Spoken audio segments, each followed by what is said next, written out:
ठीक है। चलो बेटा, अपना जो लास्ट लेक्चर हुआ था सरफेस केमिस्ट्री का, उसमें हमने कंप्लीट किया था बेटा कोलोइडल स्टेट। ओके, और जैसे अपन ने कहा था ये चैप्टर होता है मेनली 3 पार्ट में डिवाइड होता है। एक होता है एड्जॉर्प्शन यानी अधिशोषण, सेकंड नंबर पे होता है कोलोइडल स्टेट कोलोइडी अवस्था, और थर्ड नंबर पे होता है कैटालाइसिस यानी उत्प्रेरण। ओके, चलो बच्चों, तो हमने जैसे एड्जॉर्प्शन और कोलोइडल स्टेट ये 2 पार्ट हमने कंप्लीट किए थे अपने लास्ट लेक्चर्स में। ठीक है, आज बात करते हैं बेटा चैप्टर का जो लास्ट पार्ट होता है, थर्ड पार्ट होता है कैटालाइसिस। ओके, क्या होता है बेटा, बात करते हैं कैसे करना है, क्या करना है। कैटालाइसिस, इसको हिंदी में क्या कहते हैं बेटा, उत्प्रेरण। क्या कहते हैं, उत्प्रेरण। ओके, चलो बेटा अच्छे समझते जाना कैसे होता है, क्या होता है। बच्चों देखो, कैटालाइसिस, कैटालाइसिस की बात करें तो क्या होता है, नेचर में कुछ सबस्टांस ऐसे होते हैं जो क्या कहेंगे, रिएक्शन की रेट में चेंज कर देते हैं। मैंने क्या कहा, नेचर में कुछ सबस्टांस ऐसे पाए जाते हैं जो क्या करते हैं, रिएक्शन की रेट में चेंज कर देते हैं। ओके, और वो चेंज कैसे करते हैं, एक्टिवेशन एनर्जी में चेंज करके, यानी सक्रियण ऊर्जा में परिवर्तन करके। ओके, अब बच्चे के दिमाग में आया कि सर ये एक्टिवेशन एनर्जी, सक्रियण ऊर्जा क्या है, तो केमिकल काइनेटिक्स में हमने बहुत ही जबरदस्त तरीके से स्टडी की है इसकी, एक्टिवेशन एनर्जी के बारे में, सक्रियण ऊर्जा के बारे में। क्या कि किसी भी रिएक्शन या प्रोसेस को कंप्लीट होने के लिए बीच का जो एनर्जी बैरियर होता है वो क्या होता है, एक्टिवेशन एनर्जी होती है। बीच का जो ऊर्जा अवरोध होता है वो एक्टिवेशन एनर्जी यानी सक्रियण ऊर्जा होती है। क्लियर। फॉर एग्जांपल जैसे हमने कहा भी था बच्चों कि जैसे आपका नीट का जो कट ऑफ होता है बेटा, नीट का जो स्कोर होता है, कट ऑफ स्कोर होता है, जैसे मान लो 80% है, तो वो क्या आपके लिए एनर्जी बैरियर है। एनर्जी बैरियर ऊर्जा अवरोध क्यों है, क्योंकि उसको पार करके ही, उसके बराबर या उससे ज्यादा स्कोर करके ही आप क्या कर सकते हो, एक नॉर्मल स्टूडेंट से डॉक्टर बन सकते हो बेटा। मैंने क्या कहा, समझ में आया। तो एक्टिवेशन एनर्जी ये नाम आए, इसका मीनिंग क्या है, किसी बच्चे को नहीं ध्यान है तो ध्यान रखना बेटा। ओके, तो क्या कहेंगे, मैंने क्या बोला, नेचर में कुछ सबस्टांस ऐसे होते हैं जो क्या करेंगे, रिएक्शन की एक्टिवेशन एनर्जी में चेंज करके क्या करते हैं, रिएक्शन की रेट को चेंज कर देते हैं। ओके, तो क्या कहा, the substance which change the rate of reaction by change in activation energy called as catalyst and this process is called catalysis. मैंने क्या कहा बेटा, वे पदार्थ जो क्या करते हैं, सक्रियण ऊर्जा में परिवर्तन करके अभिक्रिया की दर को परिवर्तित कर देते हैं, उत्प्रेरक कहलाते हैं, और इस प्रक्रम को उत्प्रेरण कहा जाता है। समझ में आ गया। क्लियर। यानी क्या करेंगे, जो रिएक्शन की रेट में चेंज करेंगे उस सबस्टांस को बोला जाता है कैटलिस्ट, उत्प्रेरक, और ये जो पूरा प्रोसेस है इसको बोलते हैं अपन कैटालाइसिस, उत्प्रेरण। आ गया समझ में। क्लियर। चलो बेटा, अब जैसे हमने बोला है क्या कि रिएक्शन की रेट को चेंज कर देना, मैंने चेंज बोला है यानी इंक्रीज या डिक्रीज नहीं बोला है बच्चों। क्या बोला है हमने, चेंज करना। इसका मतलब बच्चा कहेगा सर आपने चेंज बोला, इसका मतलब इंक्रीज या डिक्रीज दोनों कर सकता है क्या, बिल्कुल बेटा दोनों कर सकता है, ध्यान रखना। यानी क्या करेंगे, इसके बेसिस पे जो कैटलिस्ट होते हैं, उत्प्रेरक होते हैं, वो मेनली 2 टाइप के होते हैं बेटा। एक तो क्या, पॉजिटिव कैटलिस्ट। मैंने क्या कहा, पॉजिटिव कैटलिस्ट यानी धनात्मक उत्प्रेरक, जो क्या करेंगे, रिएक्शन की रेट को बढ़ाएंगे, रिएक्शन की रेट को इंक्रीज कर देंगे। कैसे, एक्टिवेशन एनर्जी को डिक्रीज करके। अरे सीधी सी बात है, बीच का बैरियर कम हो जाएगा, अवरोध कम हो जाएगा, तो क्या होगा, रिएक्टेंट एंड जो प्रोडक्ट है वो मॉलिक्यूल एक दूसरे में इजीली कन्वर्ट होंगे। इस बात को मैं डायग्राम से बना के एक्सप्लेन करूंगा बेटा, ठीक है, अभी थोड़ी देर में। अभी इतना समझो क्या कि पॉजिटिव कैटलिस्ट होगा वो क्या करेगा, रिएक्शन की रेट को बढ़ा देगा बीच के बैरियर को कम करके, बात खत्म। ठीक है, नेगेटिव कैटलिस्ट होगा वो क्या करेगा, रेट को कम कर देगा। क्या करेगा, रेट को कम कैसे करेगा, बीच के अवरोध को बढ़ा देगा बेटा। समझ में आ गया। क्लियर। फॉर एग्जांपल जैसे नॉर्मल वे में मान लो जो एवरेज होता है, नीट का स्कोर मान लो 80% कट ऑफ है। ओके, अब क्या किया, उस कट ऑफ को मान लो 80 से 70% कर दिया जाए, तो आपके लिए अवरोध कम हो गया नहीं हो गया, हाँ सर मजा आ गया। ठीक है, तो आपके क्या होंगे, नॉर्मल स्टूडेंट से डॉक्टर बनने के चांसेस ज्यादा होंगे या नहीं होंगे, होंगे बेटा। रिएक्शन की रेट भी वैसे ही बढ़ जाएगी। आ गया समझ में। क्लियर, क्योंकि बीच का बैरियर कम हो गया है। या फिर अपन बोले तो क्या, अगर नॉर्मल वे में मान लो नीट का जो कट ऑफ स्कोर था वो 80% था, उसको 90 कर दे, एनटीए की तरफ से 90% कर दिया जाए, तो क्या होगा, अरे सर ये क्या हो गया। इसका मतलब क्या होगा, डॉक्टर बनने के चांसेस पर्टिकुलर स्टूडेंट के लिए बात करिए तो ज्यादा प्रॉब्लम आएगी या नहीं आएगी, आएगी, क्योंकि उसे क्या होगा, ज्यादा बैरियर क्रॉस करना पड़ेगा, ज्यादा स्कोर पार करना पड़ेगा। ओके, इसका मतलब जैसे उसके डॉक्टर बनने के चांसेस खुद के ही कम हो गए, खुद को लग रहा है अब 90% को कैसे क्रॉस करूं, वैसे ही रिएक्शन की रेट भी कम हो जाएगी। क्यों, क्योंकि बीच का बैरियर बढ़ जाता है। समझ में आ गया। क्लियर। तो मैंने क्या कहा, कैटलिस्ट क्या होते हैं और क्या पॉजिटिव कैटलिस्ट बोले तो इनका मीनिंग क्या होता है बेटा। क्लियर, ठीक है बेटा। अब अगर बात करें बच्चों, देखो कैटलिस्ट के बारे में डिटेल से ध्यान रखना, कैसे करना, क्या करना। अगर बाय द वे आपको चिल्ला चिल्ला कर नहीं बोले कि कौन से कैटलिस्ट की बात कर रहा है, मैंने क्या कहा, पॉजिटिव नेगेटिव कुछ नहीं बोले, ओनली कैटलिस्ट बोले, तो बच्चा कहेगा सर मैं किसके अकॉर्डिंग आंसर दूं, कुछ नहीं बोले तो हमें पॉजिटिव कैटलिस्ट मान के आंसर देना है। समझ में आ गया, कुछ नहीं बोले ओनली कैटलिस्ट बोले तो क्या करते हैं, पॉजिटिव कैटलिस्ट मान के ही हम आंसर देते हैं बेटा। क्लियर, चलो बेटा, इसका मतलब एक बात तो श्योर है, ये जो कैटालाइसिस यानी उत्प्रेरण का जो प्रक्रम है वो पूरा किस पर बेस्ड है, कैटलिस्ट पर ही बेस्ड है बेटा। ओके, तो देखते हैं कैटलिस्ट की प्रॉपर्टी क्या होती है, कैसे होती है बेटा। ओके, तो अपन क्या लिख सकते हैं बेटा, देखो general property of a catalyst यानी उत्प्रेरक के सामान्य गुणधर्म। ओके, यानी कैसे करता है, क्या करता है बेटा। आपको याद है तो जैसे मैंने कहा था केमिकल इक्विलिब्रियम चैप्टर में हम पढ़ रहे थे factors affecting to equilibrium state, साम्य अवस्था को प्रभावित करने वाले कारक, उसमें जो लास्ट वाला फैक्टर नंबर 6 पे मैंने लिखाया था कैटलिस्ट का ही लिखाया था बेटा। ओके, और मैंने कहा भी था यानी चाहे फिजिक्स हो, केमिस्ट्री हो, बायोलॉजी हो, बॉटनी हो, जूलॉजी हो, हिंदी हो, इंग्लिश हो, कहीं भी कैटलिस्ट का क्वेश्चन आ जाए, मैंने क्या कहा था, वो जो मैंने 8-10 पॉइंट लिखाए थे उनसे बाहर एक सिंगल वर्ड नहीं आएगा। क्लियर, ठीक है बेटा, ये ध्यान रखना, कहीं भी कैटलिस्ट नाम आ जाए किसी भी सब्जेक्ट का हो, नो डाउट है वो जो मैंने 8-10 पॉइंट लिखाए थे केमिकल इक्विलिब्रियम में उनसे बाहर क्वेश्चन नहीं आएगा। ओके, उसमें हर चीज मैंने इंक्लूड की थी। तो देखो बेटा कैटलिस्ट, तो सबसे पहले अगर किसी बच्चे को आइडिया नहीं है तो कैटलिस्ट के बारे में आइडिया होना जरूरी है, क्या होता है, कैसे होता है। ओके, तो समझना बेटा स्टेप बाय स्टेप। सबसे पहले कैटलिस्ट का जैसे सबसे मेजर पॉइंट अपन ने क्या बोला, कैटलिस्ट क्या करेगा, पॉइंट टू पॉइंट सुनते जाना बच्चों, अच्छे से दिमाग में सेट हो जाएंगे यहीं पर। कैसे, कैटलिस्ट क्या करेगा, एक्टिवेशन एनर्जी को डिक्रीज करके रिएक्शन की रेट को इंक्रीज कर देता है, फास्ट कर देता है। मैंने क्या कहा, एक्टिवेशन एनर्जी बीच के बैरियर को कम कर देगा। ओके, इससे रिएक्शन की रेट क्या हो जाएगी, पहले के कंपैरिजन में फास्ट हो जाती है। ओके, बच्चा कहेगा सर कैसे, तो बेटा ऐसे समझना इस बात को बच्चों। देखो फॉर एग्जांपल, देखो डायग्राम से अगर इस बात को मैं एक्सप्लेन करूं, कैसे, ये मान लो एनर्जी है और ये मान लो स्मॉल आर रिएक्शन की रेट, यानी जैसे जैसे रिएक्शन कंप्लीट होगी उसके अकॉर्डिंग उसे रेट ऑफ रिएक्शन से रिप्रेजेंट करते हैं। क्लियर, चलो बेटा अब अपन बात करें तो क्या करेंगे बच्चों, देखो मान लो ये मैं ग्राफ बना रहा हूं बच्चों। ओके, इस ग्राफ का मतलब क्या है, ये है रिएक्टेंट, ये है प्रोडक्ट।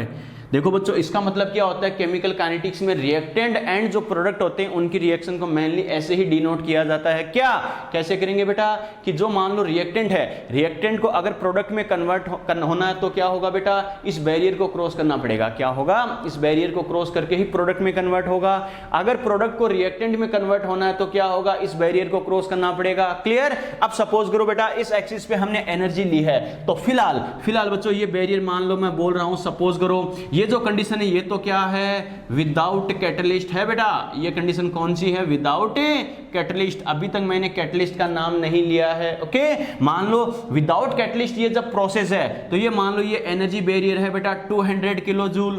मैंने क्या कहा, बात समझ में आई। अगर विदाउट कैटलिस्ट ये प्रोसेस कंप्लीट हो, यानी रिएक्टेंट को प्रोडक्ट में और प्रोडक्ट को रिएक्टेंट में कन्वर्ट होना हो, तो कितना बैरियर क्रॉस करना पड़ेगा, मान लो 200 kilo joule energy barrier cross करना पड़ेगा। मेरा कहने का मतलब क्या है, जिस मॉलिक्यूल के पास इतनी एनर्जी होगी वो ही इसको पार करके क्या होगा, दूसरे में कन्वर्ट हो सकता है, यानी रिएक्शन में पार्टिसिपेट कर सकता है। और जिसके पास इतनी एनर्जी नहीं होगी वो क्या करेगा, इस बैरियर को क्रॉस कर पाएगा, क्या नहीं कर पाएगा बेटा। जैसे नीट वाला स्कोर वही बात है बेटा, अगर नीट का स्कोर अगर 80% है तो क्या होगा, जिस बच्चे का स्कोर क्या होगा 80 या 80 प्लस है तो क्या होगा, वही उसे क्रॉस करके क्या होगा बच्चों, या नॉर्मली क्या करेगा, नॉर्मल स्टूडेंट से मेडिकल कॉलेज में एंटर हो पाएगा, डॉक्टर बन पाएगा। ओके, बच्चा कहेगा सर टेंशन मतलब 50 में भी क्या फॉरेन से एमबीबीएस करके आ जाएंगे या डोनेशन से एडमिशन ले लेंगे, वो एक्सेप्शनल केस है बेटा, नोट लगा के अलग से लिखाऊंगा। ओके, लेकिन नॉर्मल वे में अगर बात करूं, बच्चा अपने हार्डवर्क से, क्या ना कि पैसों से, अपने हार्डवर्क से अगर क्या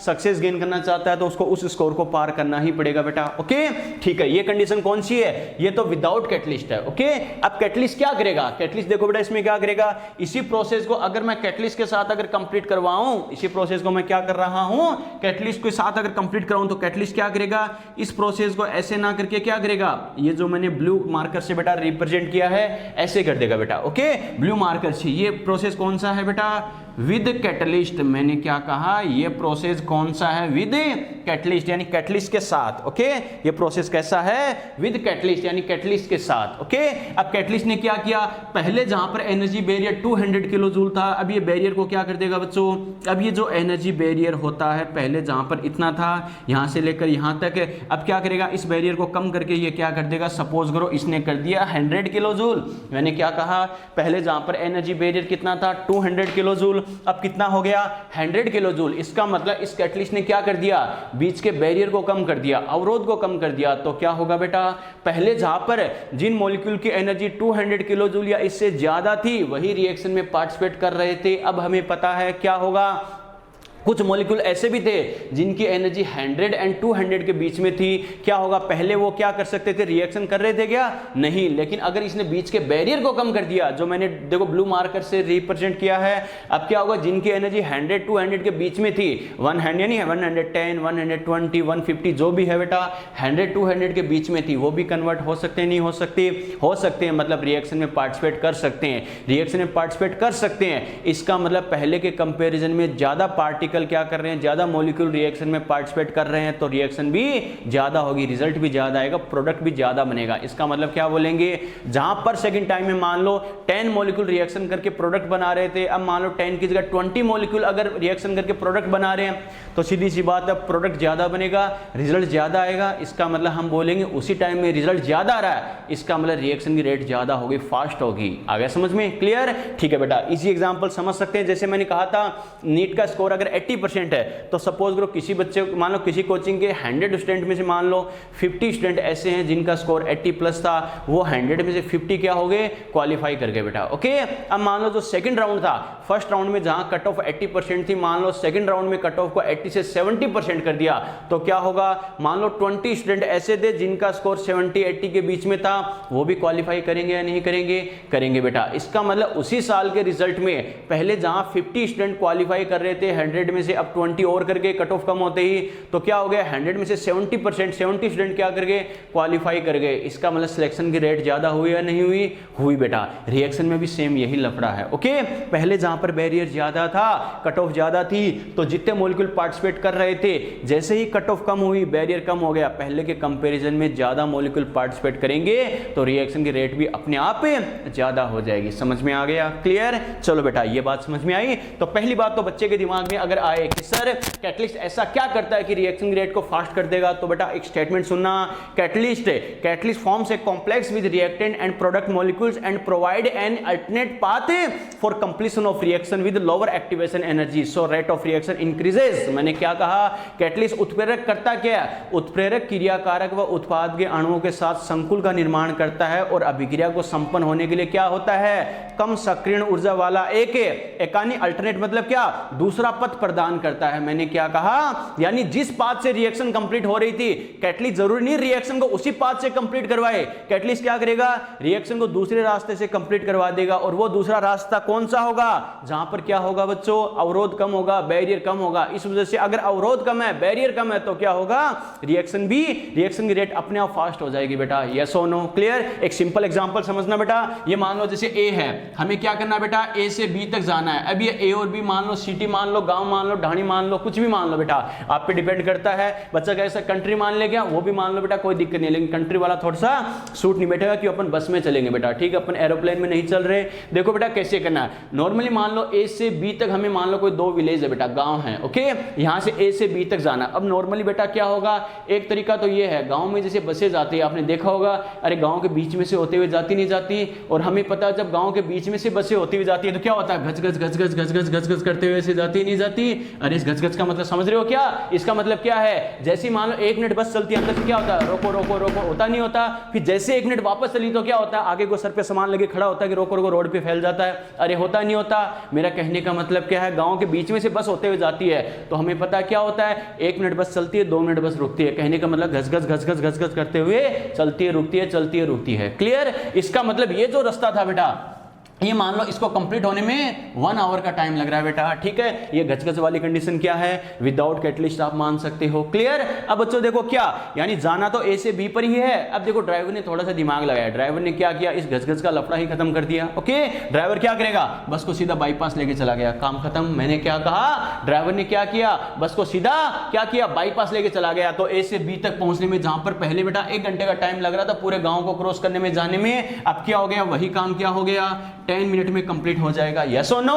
तो क्या करता है, कैटलिस्ट का काम भी यही बेटा, रिएक्शन गजगज को खत्म कर देता है। मेरा कहने का मतलब क्या है, जहां पर रिएक्शन पहले स्लो रेट से कंप्लीट हो रही थी, अब क्या होगा बच्चों, यानी गजगज को कंप्लीट कर खत्म करके क्या रिएक्शन को बाईपास लेके जाता है। मैंने क्या कहा, कैटलिस्ट क्या करता है, क्रियाकारक और जो उत्पाद अणु होते हैं यानी रिएक्टेंट प्रोडक्ट मॉलिक्यूल होते हैं उनके साथ कॉम्प्लेक्स का फॉर्मेशन करता है। बॉन्ड फॉर्मेशन करके क्या करेगा, रिएक्शन को उसी रास्ते से, गजगज वाले रास्ते से कंप्लीट ना करके क्या एक दूसरा रास्ता प्रदान करता है, दूसरा सेकंड अल्टरनेट पाथ प्रोवाइड करता है, जिससे रिएक्शन की रेट क्या हो जाती है, फास्ट हो जाती है। यस और नो, क्लियर, ठीक है। ऐसा नहीं है कि मान लो जो प्रोडक्ट पहले बन रहा था उससे कुछ अलग बनेगा, प्रोडक्ट वही बनेगा लेकिन रास्ता अलग होगा बेटा। यस और नो, मैंने क्या कहा, प्रोडक्ट वही होगा, पहले भी हमें ए से बी तक ही जाना था, अभी भी कैटलिस्ट भी क्या करेगा, ए से बी तक ही जाएगा। लेकिन हमें पता है बच्चों, पहले जहां कैसे रुक रुक के रिएक्शन चल रही थी, स्लो रेट से रिएक्शन चल रही थी, कैटलिस्ट क्या करेगा, इस प्रोसेस को फास्ट कर देता है बेटा, तो गजगज को ही खत्म कर देता है। समझ में आ गया, यस और नो, बहुत ही इजी वे में मैंने बताया है, क्लियर, ठीक है बेटा। तो क्या कहेंगे, कैटलिस्ट क्या करता है, कैटलिस्ट क्या करेगा, रिएक्टेंट प्रोडक्ट मॉलिक्यूल है उनके साथ कॉम्प्लेक्स का फॉर्मेशन करता है, रिएक्शन की रेट को फास्ट कर देता है, क्लियर। क्यों, रिएक्शन को कंप्लीट होने के लिए जो सेम पाथ है, जो नॉर्मल हमें पता है जिस पाथ से रिएक्शन कंप्लीट होती है, उससे रिएक्शन को कंप्लीट ना करके दूसरे रास्ते से रिएक्शन को कंप्लीट करवाता है, क्लियर, ठीक है बेटा। और एक चीज और ध्यान रखना, क्या कैटलिस्ट क्या करेगा, अरे रेट ऑफ रिएक्शन को तो बढ़ा देता है, लेकिन ये बताओ इक्विलिब्रियम स्टेट में चेंज करता है क्या, नहीं बच्चों। इक्विलिब्रियम स्टेट हमने डिटेल से पढ़ा है। इक्विलिब्रियम स्टेट का मतलब क्या, कि कोई भी दो प्रोसेस है बेटा, कोई भी दो प्रोसेस, मान लो क्या होता है, कोई प्रोसेस आपस में रिएक्शन कर रहे हैं, मान लो दो ही कंपोनेंट है। अब एक पॉइंट ऐसा आएगा जिसके बाद नेट प्रोसेस में रिएक्शन में कोई चेंज शो होना बंद हो जाए, उस कंडीशन पर क्या होगा, अरे हमें कोई चेंज शो नहीं हो रहा, उस कंडीशन को अपन बोलेंगे इक्विलिब्रियम स्टेट। मैंने क्या कहा, इक्विलिब्रियम स्टेट, क्लियर। तो कैटलिस्ट क्या करेगा, इक्विलिब्रियम स्टेट को, साम्य अवस्था को फास्टली स्टेबलाइज होने पर, साम्य को शीघ्र स्थापित होने में सहायता करता है, लेकिन इक्विलिब्रियम स्टेट में चेंज करेगा क्या, नहीं बच्चों। ओके, मैंने क्या कहा, फिर सुन लेना, क्या कैटलिस्ट क्या करेगा, इक्विलिब्रियम स्टेट को फास्टली स्टेबलाइज होने में हेल्प करता है, लेकिन इक्विलिब्रियम स्टेट में चेंजेस नहीं करता। यानी कैटलिस्ट क्या करेगा, साम्य अवस्था को शीघ्र प्राप्त होने में सहायता करता है, लेकिन साम्य अवस्था में परिवर्तन नहीं करता। ओके, बच्चा कहेगा सर कैसे, एक और बेटा धुआंधार एग्जांपल देखना बेटा, कैसे करना, क्या करना। बच्चों देखो, मान लो ये कोई दो कंटेनर है बेटा, ओके, ये कंटेनर ए है और ये कंटेनर बी है बच्चों, क्लियर। ये कंटेनर ए था, ये कंटेनर बी है। अब सपोज करो बेटा, इस कंटेनर में तो क्या है, मान लो हमने क्या किया, मान लो वाटर फिल किया, इस कंटेनर में क्या फिल किया बेटा, वाटर फिल किया है, क्लियर। और इस कंटेनर में अपन ने क्या किया, मान लो रेड कलर फिल किया बेटा, क्या रेड कलर है बेटा, क्लियर, ठीक है। अब अपन ने क्या किया, नॉर्मल कंडीशन क्या बेटा, इन दोनों कंटेनर को अपन ने क्या किया, मान लो ट्यूब से जोड़ दिया है। अरे किससे जोड़ा है, ट्यूब से जोड़ा है बेटा। अब एक बात तो श्योर है, अगर दोनों कंटेनर को हमने ट्यूब से जोड़ दिया तो वाटर मॉलिक्यूल इधर पास होंगे या नहीं होंगे, और ये रेड कलर है ये बेटा, इधर ट्रांसफर होगा नहीं होगा, अरे इसके मॉलिक्यूल एक दूसरे की तरफ ट्रांसफर होंगे बच्चों, बिल्कुल होंगे। अब हमें पता क्या, जैसे हमने दोनों को ट्यूब से जोड़ा है, दोनों कंटेनर को, तो वाटर मॉलिक्यूल उधर ट्रांसफर होंगे, रेड कलर पार्टिकल इधर ट्रांसफर होंगे, और हमें पता जैसे जैसे पार्टिकल ट्रांसफर होंगे, तो ये बताओ बच्चों, सॉल्यूशन का कलर चेंज होगा या नहीं होगा, होगा बेटा। इसका कलर क्या हो जाएगा, रेड होना स्टार्ट हो जाएगा, इसका कलर थोड़ा सा लाइट होना स्टार्ट हो जाएगा, थोड़ा पिंक टाइप से, यस और नो, अरे स्टार्ट हो जाएगा। और हमें पता जब तक चेंज शो हो रहा है, जब तक परिवर्तन दिखाई दे रहा है, तब तक आप इक्विलिब्रियम स्टेट बोलोगे क्या, नहीं। इक्विलिब्रियम स्टेट क्या होता है, एक बैलेंस पॉइंट, संतुलन बिंदु, जिसके बाद कोई भी चेंज शो नहीं होगा, जिसके बाद कोई भी परिवर्तन दिखाई नहीं देगा, क्लियर, ठीक है। अब सपोज करो बेटा, हमें पता जैसे जैसे वाटर मॉलिक्यूल इधर और ये रेड कलर पार्टिकल इधर ट्रांसफर हो रहे हैं, वैसे वैसे हमें पता है इनका आपस में कलर चेंज होगा, और एक पॉइंट ऐसा आएगा कि दोनों साइड सेम कलर, यानी मान लो पिंक कलर शो हो गया बेटा। मैंने क्या कहा, दोनों को मिला के कॉमन कलर क्या आ गया, पिंक कलर शो हो रहा है, यस और नो। बात समझ में आई क्या? अब सपोज करो नॉर्मल इस ट्यूब की बात की बच्चों, मैंने क्या कहा, नॉर्मल इस ट्यूब की बात की है बच्चों, तो मान लो ये पिंक कलर शो होने में सपोज करो 10 मिनट लग रहे हैं। मैंने क्या कहा, इस नॉर्मल ट्यूब की अपने बात की, तो क्या ये जो कॉमन कलर आ रहा है पिंक कलर, ये मान लो 10 मिनट का टाइम ले रहा है, क्लियर? ठीक है बेटा। और जब एक कॉमन पिंक कलर आ गया इधर भी और इधर भी, उसके बाद मान लो कोई चेंज शो नहीं हो रहा, एक फिक्स कलर आ गया, इसको अपन क्या बोल सकते हैं, इक्विलिब्रियम स्टेट बोल सकते हैं, क्लियर? और देखो पतली ट्यूब अपन ने लगाई है, तो क्या हो रहा है बेटा, ये पिंक कलर गेन करने में मान लो 10 मिनट का टाइम लग रहा है, क्लियर? अब थोड़ा सा हम दिमाग लगाए, क्या इस प्रोसेस को हमें फास्ट करना है, ओके?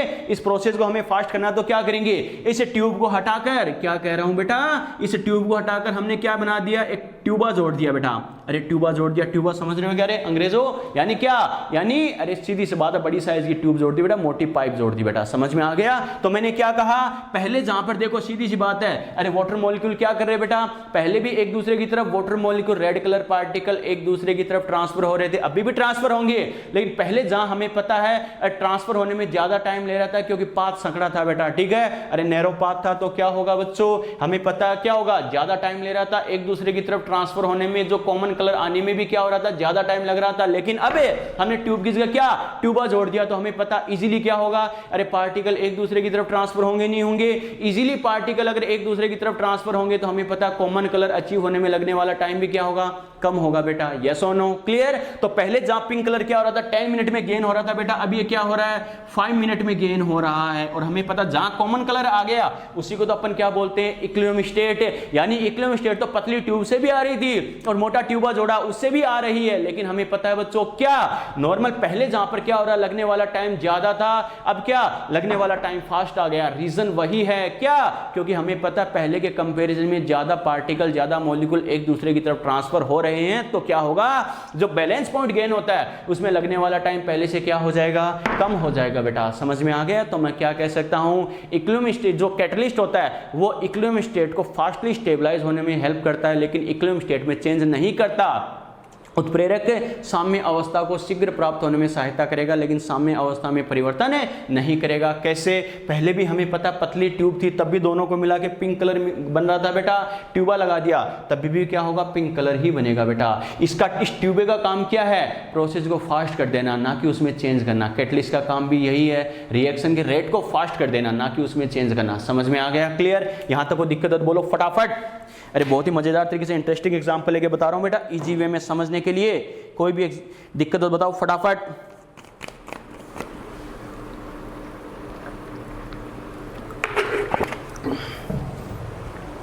फटाफट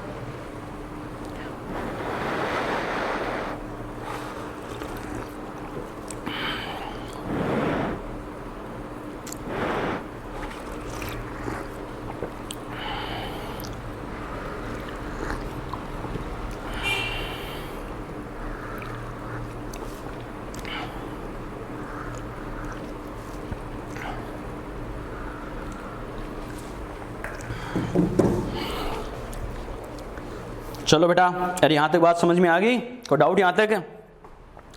ठीक है बेटा, बिल्कुल। अच्छा सुहानी, अरे बेटा जिंदा है क्या, जिंदा है क्या? चलो बेटा यहां तक बात ठीक है। चलो बेटा इसके बाद देखो बेटा क्या करना है। अरे यहां तक स्क्रीनशॉट ले लिया क्या? अरे छाया चित्र ले लिया, फटाफट स्क्रीनशॉट लो बेटा, छाप दिए। चलो ये तो अपने बात की बच्चों, देखो कैटलिस्ट के लिए रिएक्शन की रेट को कैसे फास्ट करता है और क्या करता है। ओके, कहने का मतलब क्या, रिएक्शन की रेट को क्या करता है, फास्ट कर देता है। कैसे, यानी घचघच को ही खत्म कर देता है, बीच का जो बैरियर होता है उससे कम करके क्या करेगा, बैरियर को हटा देता है या कम कर देता है, रिड्यूस कर देता है, और क्या करेगा, यानी एक दूसरे में कन्वर्जन इजीली बना देता है, इजी बना देता है। ओके चलो बेटा अब क्या करेंगे बच्चों, देखो 4 फैक्टर्स होते हैं, सेम से होते हैं बेटा। 4 फैक्टर कौन कौन से होते हैं? एक तो होता है बेटा रेट ऑफ रिएक्शन। ओके देखो 4 फैक्टर बोल रहा हूं, बहुत इजी वे में गलत करवाएगा। एक तो क्या, रेट ऑफ रिएक्शन, एक होता है बेटा रेट कांस्टेंट। क्या कहा, rate of reaction, rate constant. एक होता है बेटा इक्विलिब्रियम स्टेट, इक्विलिब्रियम स्टेट। एक होता है बेटा इक्विलिब्रियम कांस्टेंट। ठीक है, ये देखो सेम सी चीजें हैं, एक एक चीज हमने पढ़ी है केमिकल इक्विलिब्रियम में और केमिकल काइनेटिक्स में। ओके, रेट ऑफ रिएक्शन यानी किस में चेंज करेगा कैटलिस्ट, किस में चेंज नहीं करेगा। Okay, rate of reaction reaction को फास्ट करता है या कम करता है, जो भी है बेटा, नॉर्मल फास्ट की अपन स्टडी करते हैं, रेट ऑफ रिएक्शन में चेंज करेगा। रेट कांस्टेंट आपको याद है केमिकल काइनेटिक्स में अपने पढ़ा है बच्चों, आर प्रोपोर्शनल टू के। अरे ध्यान है ना, रिएक्शन की रेट फास्ट होती है तो रेट कांस्टेंट भी इंक्रीज हो जाएगा। यस और नो, क्लियर। इक्विलिब्रियम स्टेट अभी अपने कहा इसमें कोई चेंज करेगा क्या, नहीं बच्चों। एक अपने क्या कहा, इक्विलिब्रियम कांस्टेंट यानी साम्य स्थिरांक, यानी क्या होता है के इक्यू बेटा, इसमें चेंज करता है क्या, इसमें भी चेंज नहीं करता। क्यों, क्योंकि केमिकल इक्विलिब्रियम में डिटेल से हमने पढ़ा है इक्विलिब्रियम कांस्टेंट वो कांस्टेंट जिसको इक्विलिब्रियम स्टेट पर रिप्रेजेंट करते हैं, क्या, साम्य स्थिरांक, वो स्थिरांक जिसको साम्य अवस्था के ऊपर दर्शाया जाता है। जब ये साम्य अवस्था में ही परिवर्तन नहीं करेगा तो साम्य स्थिरांक यानी इक्विलिब्रियम स्टेट में ही चेंज नहीं करेगा, तो इक्विलिब्रियम कांस्टेंट में भी कोई चेंज नहीं करता बेटा।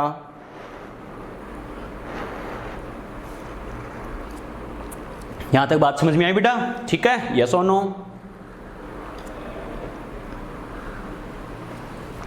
तो ये तो अपन ने क्या कहा, देखो बेटा चार सेम सी चीजें, किस में चेंज कर सकता है, किस में चेंज नहीं कर सकता, ध्यान रखना। ओके, एक अपन बात करें बेटा, क्या दो चीजें आपसे और बोलेगा, क्या, डेल एच एंड डेल जी। मैंने क्या कहा, डेल एच और डेल जी। कैटलिस्ट क्या करेगा, न तो डेल एच में चेंज करेगा, नहीं डेल जी में चेंज करेगा। बच्चा कहेगा सर कैसे, क्योंकि हमें पता डेल एच के अकॉर्डिंग हमने कई टाइप की रिएक्शन पढ़ी है, एंडो हो, एक्सो हो, याद है ना।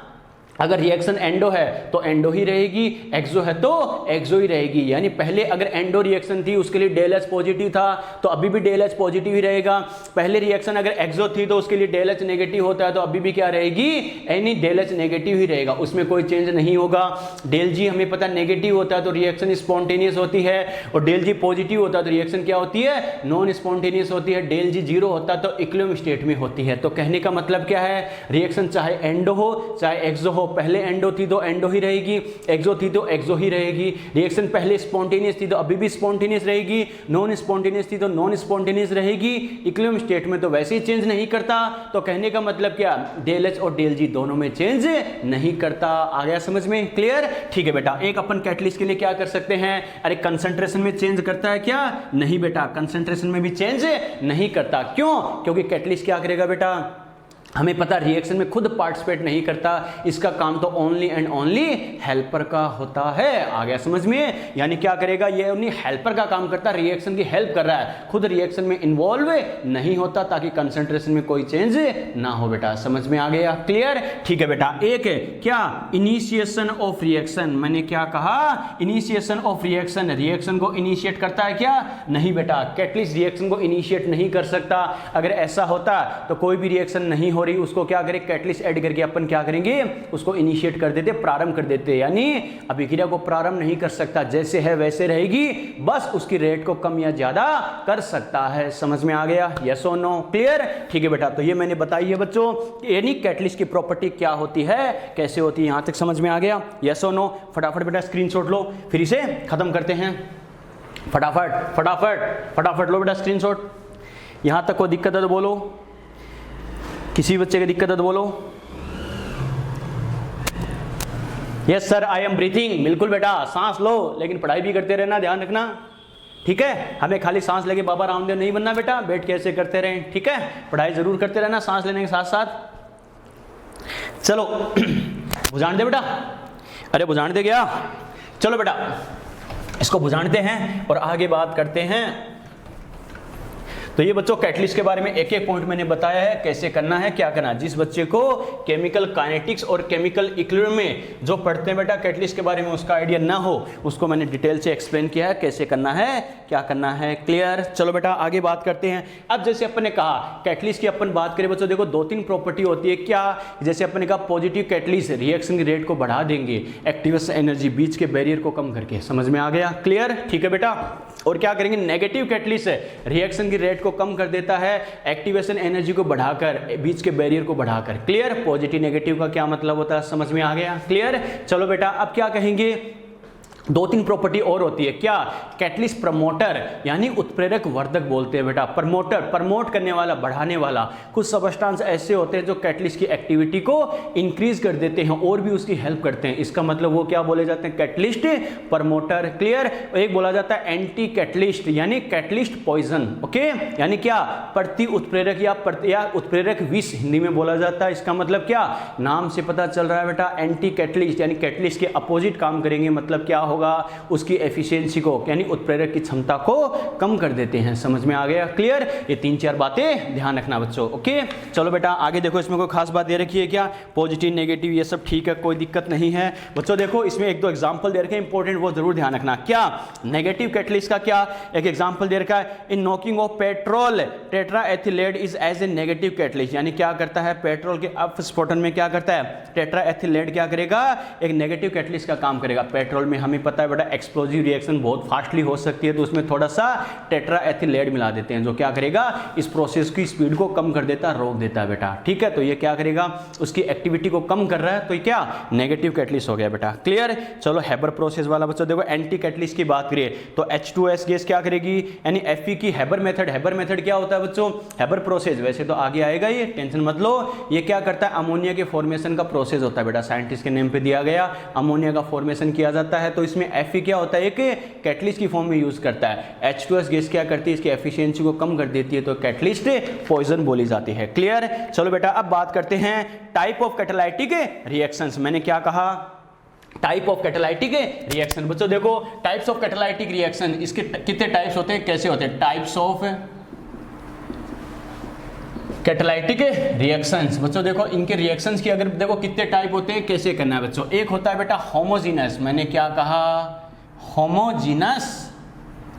Homogeneous reactions. होमोजीनस बेटा इसमें करना क्या है? कंप्लीट रिएक्शन में सभी की फिजिकल स्टेट क्या हो? सेम हो। मैंने क्या कहा? कंप्लीट रिएक्शन में सभी की फिजिकल स्टेट क्या हो? सेम हो बेटा, उसे क्या बोला जाता है? होमोजीनस रिएक्शन बोला जाता है। फॉर एग्जांपल आप कहोगे सर कैसे? तो जैसे मैं ये लिखूं बेटा 2SO2 gas plus O2 gas. मैंने क्या कहा? 2SO2 gas plus O2 gas equal to मान लो बन रहा है 2SO3 गैस। अब इसमें मान लो जो NO है बेटा, ठीक है, नाइट्रिक ऑक्साइड क्या कर रहा है बच्चों? कैटलिस्ट का काम कर रहा है। तो देखो बेटा अगर सभी की फिजिकल स्टेट सेम है, कहने का मतलब क्या? रिएक्शन की जो फिजिकल स्टेट है, भौतिक अवस्था है, अगर कैटलिस्ट भी उसी फिजिकल स्टेट में है तो वो क्या होगा? होमोजीनस वाला होगा। कैसे बच्चों? गैस गैस गैस गैस, यानी रिएक्शन की फिजिकल स्टेट क्या है? गैस, और कैटलिस्ट भी किस फॉर्म में यूज किया है? गैस की फॉर्म में ही यूज किया है बच्चों, तो ये क्या होगा? होमोजीनस का एग्जांपल होगा। होमो का जीनस मतलब क्या? होमो सेम, सममांगी यानी समान होना। क्लियर? ठीक है बेटा। दूसरा अपन क्या कह सकते हैं? हेट्रोजीनस। Heterogeneous reactions. ओके, यानी हेट्रोजीनस रिएक्शंस क्या होती है? नाम से पता चल रहा है। हेट्रो का मतलब क्या होता है? डिफरेंट होना बेटा। ओके, अरे हेट्रो का मतलब क्या होता है? डिफरेंट होना। फॉर एग्जांपल अपन कैसे कह सकते हैं? जैसे नाइट्रोजन प्लस हाइड्रोजन, अरे नाइट्रोजन प्लस हाइड्रोजन दोनों रिएक्शन करके क्या कर रही है बेटा? अमोनिया गैस बनाती है। ओके, इसका मतलब ये बताओ, ये जो रिएक्शन हो रही है, रिएक्टेंट एंड प्रोडक्ट मॉलिक्यूल, इनकी फिजिकल स्टेट क्या है? गैसियस फॉर्म में है। इसमें जो Fe होता है कैटलिस्ट की फॉर्म में यूज करता है, वो क्या होता है बच्चों? सॉलिड फॉर्म में होता है। तो क्या हो जाएगा बेटा? इसको अपन क्या बोलेंगे? देखो गैस गैस गैस, लेकिन ये कैटलिस्ट मुझे पता है किस फिजिकल स्टेट में है? सॉलिड में है। इसका मतलब फिजिकल स्टेट अगर डिफरेंट होगी तो ये कैसा होगा बेटा? यानी होमोजीनस या हेट्रो। हेट्रो डिफरेंट होते ही हेट्रोजीनस कैटालिसिस बोला जाएगा बेटा। समझ में आ गया? क्लियर? यस और नो? चलो बेटा, एक बोला जाता है बेटा इस प्रोसेस को कैसा? Auto catalysis. मैंने क्या कहा? Auto catalysis. ठीक है, बच्चा कहेगा सर रिक्शा में बैठकर ये रिएक्शन करवाते हैं क्या? नहीं बेटा, ऑटो, ऑटो का मतलब होता है अपने आप। मैंने क्या कहा? अपने आप। कैसे बेटा? फॉर एग्जांपल जैसे मान लो A है, अरे सीधी सी बात है, कैटालाइसिस का मतलब क्या होता है? उत्प्रेरित करना। उत्प्रेरित करना मतलब फास्ट कर देना। ओके, चलो बेटा कैसे? अगर मान लो A से B बन रहा है, ओके, अगर A से B बन रहा है तो A क्या है? मोर स्टेबल है। मैंने क्या कहा? जैसे B की मैं बात करूं तो क्या A के कंपैरिजन में B अगर क्या है? मोर स्टेबल है। तो ये बताओ बेटा, अगर A के कंपैरिजन में B अगर मोर स्टेबल है तो चाहे रिएक्टेंट प्रोडक्ट हो, चाहे कोई अपन ह्यूमन स्पीसीज हो बेटा, कोई भी हो, अरे अपनी मोर स्टेबिलिटी, ज्यादा स्थायित्व की तरफ बढ़ते हैं नहीं बढ़ते? बढ़ते हैं। इसका मतलब अगर B मोर स्टेबल है तो क्या होगा? ए से बी का फॉर्मेशन फास्ट होगा या नहीं होगा, यस और नो। अरे अगर बी मोर स्टेबल है तो हमें पता है ए से बी का फॉर्मेशन ज्यादा होगा, इसका मतलब बी की स्टेबिलिटी अगर ज्यादा है तो रिएक्शन अपने आप क्या होगी, बी की तरफ जाएगी, यानी इसे किसी दूसरे की जरूरत नहीं है, अपने आप क्या करेगी, अपनी रिएक्शन की रेट को फास्ट कर सकता है। क्यों, क्योंकि इससे जो बी बन रहा है वो क्या है, मोर स्टेबल है, मोर स्टेबल है तो वो क्या करेगा, रिएक्शन को अपनी तरफ अपने आप खींचेगा बेटा। इसका मतलब बाहर से कुछ भी नहीं कर रहे हैं, रिएक्शन अपने आप अपनी रेट को फास्ट कर रही है, इसे बोलते हैं ऑटो कैटालाइसिस, स्व उत्प्रेरण। बेटा आ गया समझ में, क्लियर।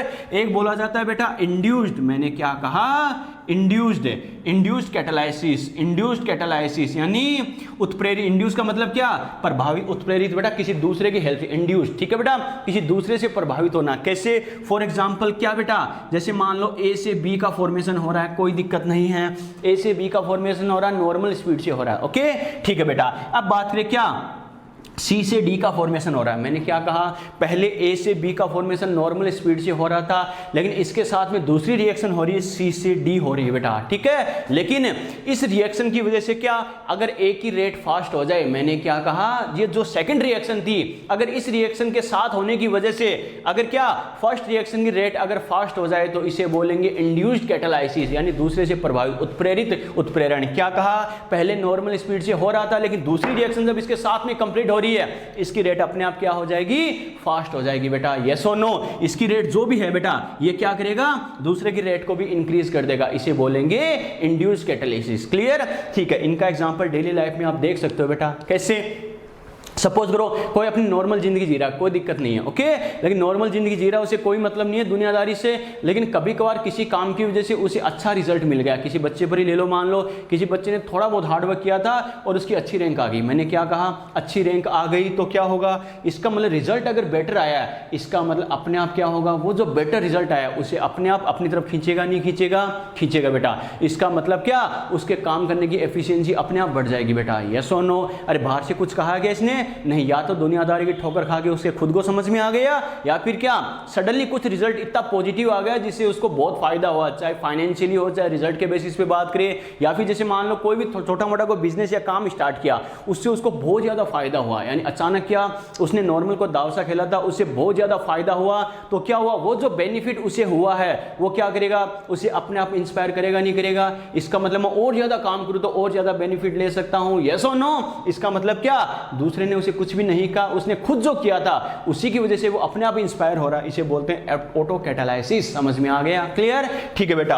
और ये अपनी स्टूडेंट लाइफ में अपन कई बार ये एग्जांपल तो देखते ही देखते हैं बेटा, क्या कि मान लो हॉस्टल में या पीजी में जहां भी बच्चा रहता है, बच्चा या बच्ची, उसकी स्पीड नॉर्मल वे में चल रही है, कोई दिक्कत नहीं है, उसे दुनियादारी से मतलब ही नहीं है, टेस्ट का स्कोर 40% हो रहा है, 50 हो रहा है, 60 हो रहा है, कोई दिक्कत नहीं है। लेकिन बाय द वे उसके पास में कोई ऐसा बच्चा या बच्ची रहने आ गया जो क्या टॉपर है, मैंने क्या कहा, उसके पास में कोई दूसरा स्टूडेंट ऐसा रहने आ गया जो टॉप चलता है, अपनी कोचिंग में टॉपर है, इसका मतलब क्या होगा, इस बच्चे को देखकर इसमें फीलिंग आई, क्या ये टॉप कर सकता है तो मैं भी टॉप आके दिखाऊंगा, टॉप पर आके दिखाऊंगा, टॉप करके दिखाऊंगा, यस और नो।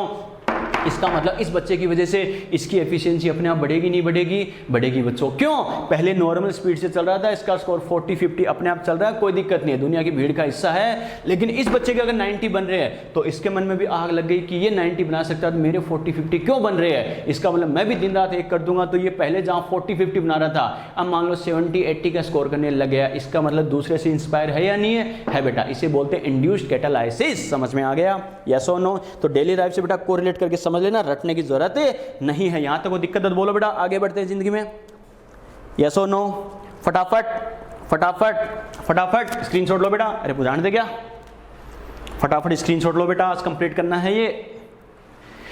चलो बेटा यहां तक बात समझ में आ गई। चलो तो ये अपने बात की जो कैटालाइसिस होता है बेटा, ये प्रोसेस कितने टाइप का होता है, होमोजीनस बोले, हेटेरो बोले, ऑटो बोले या इंड्यूस बोले, ओके।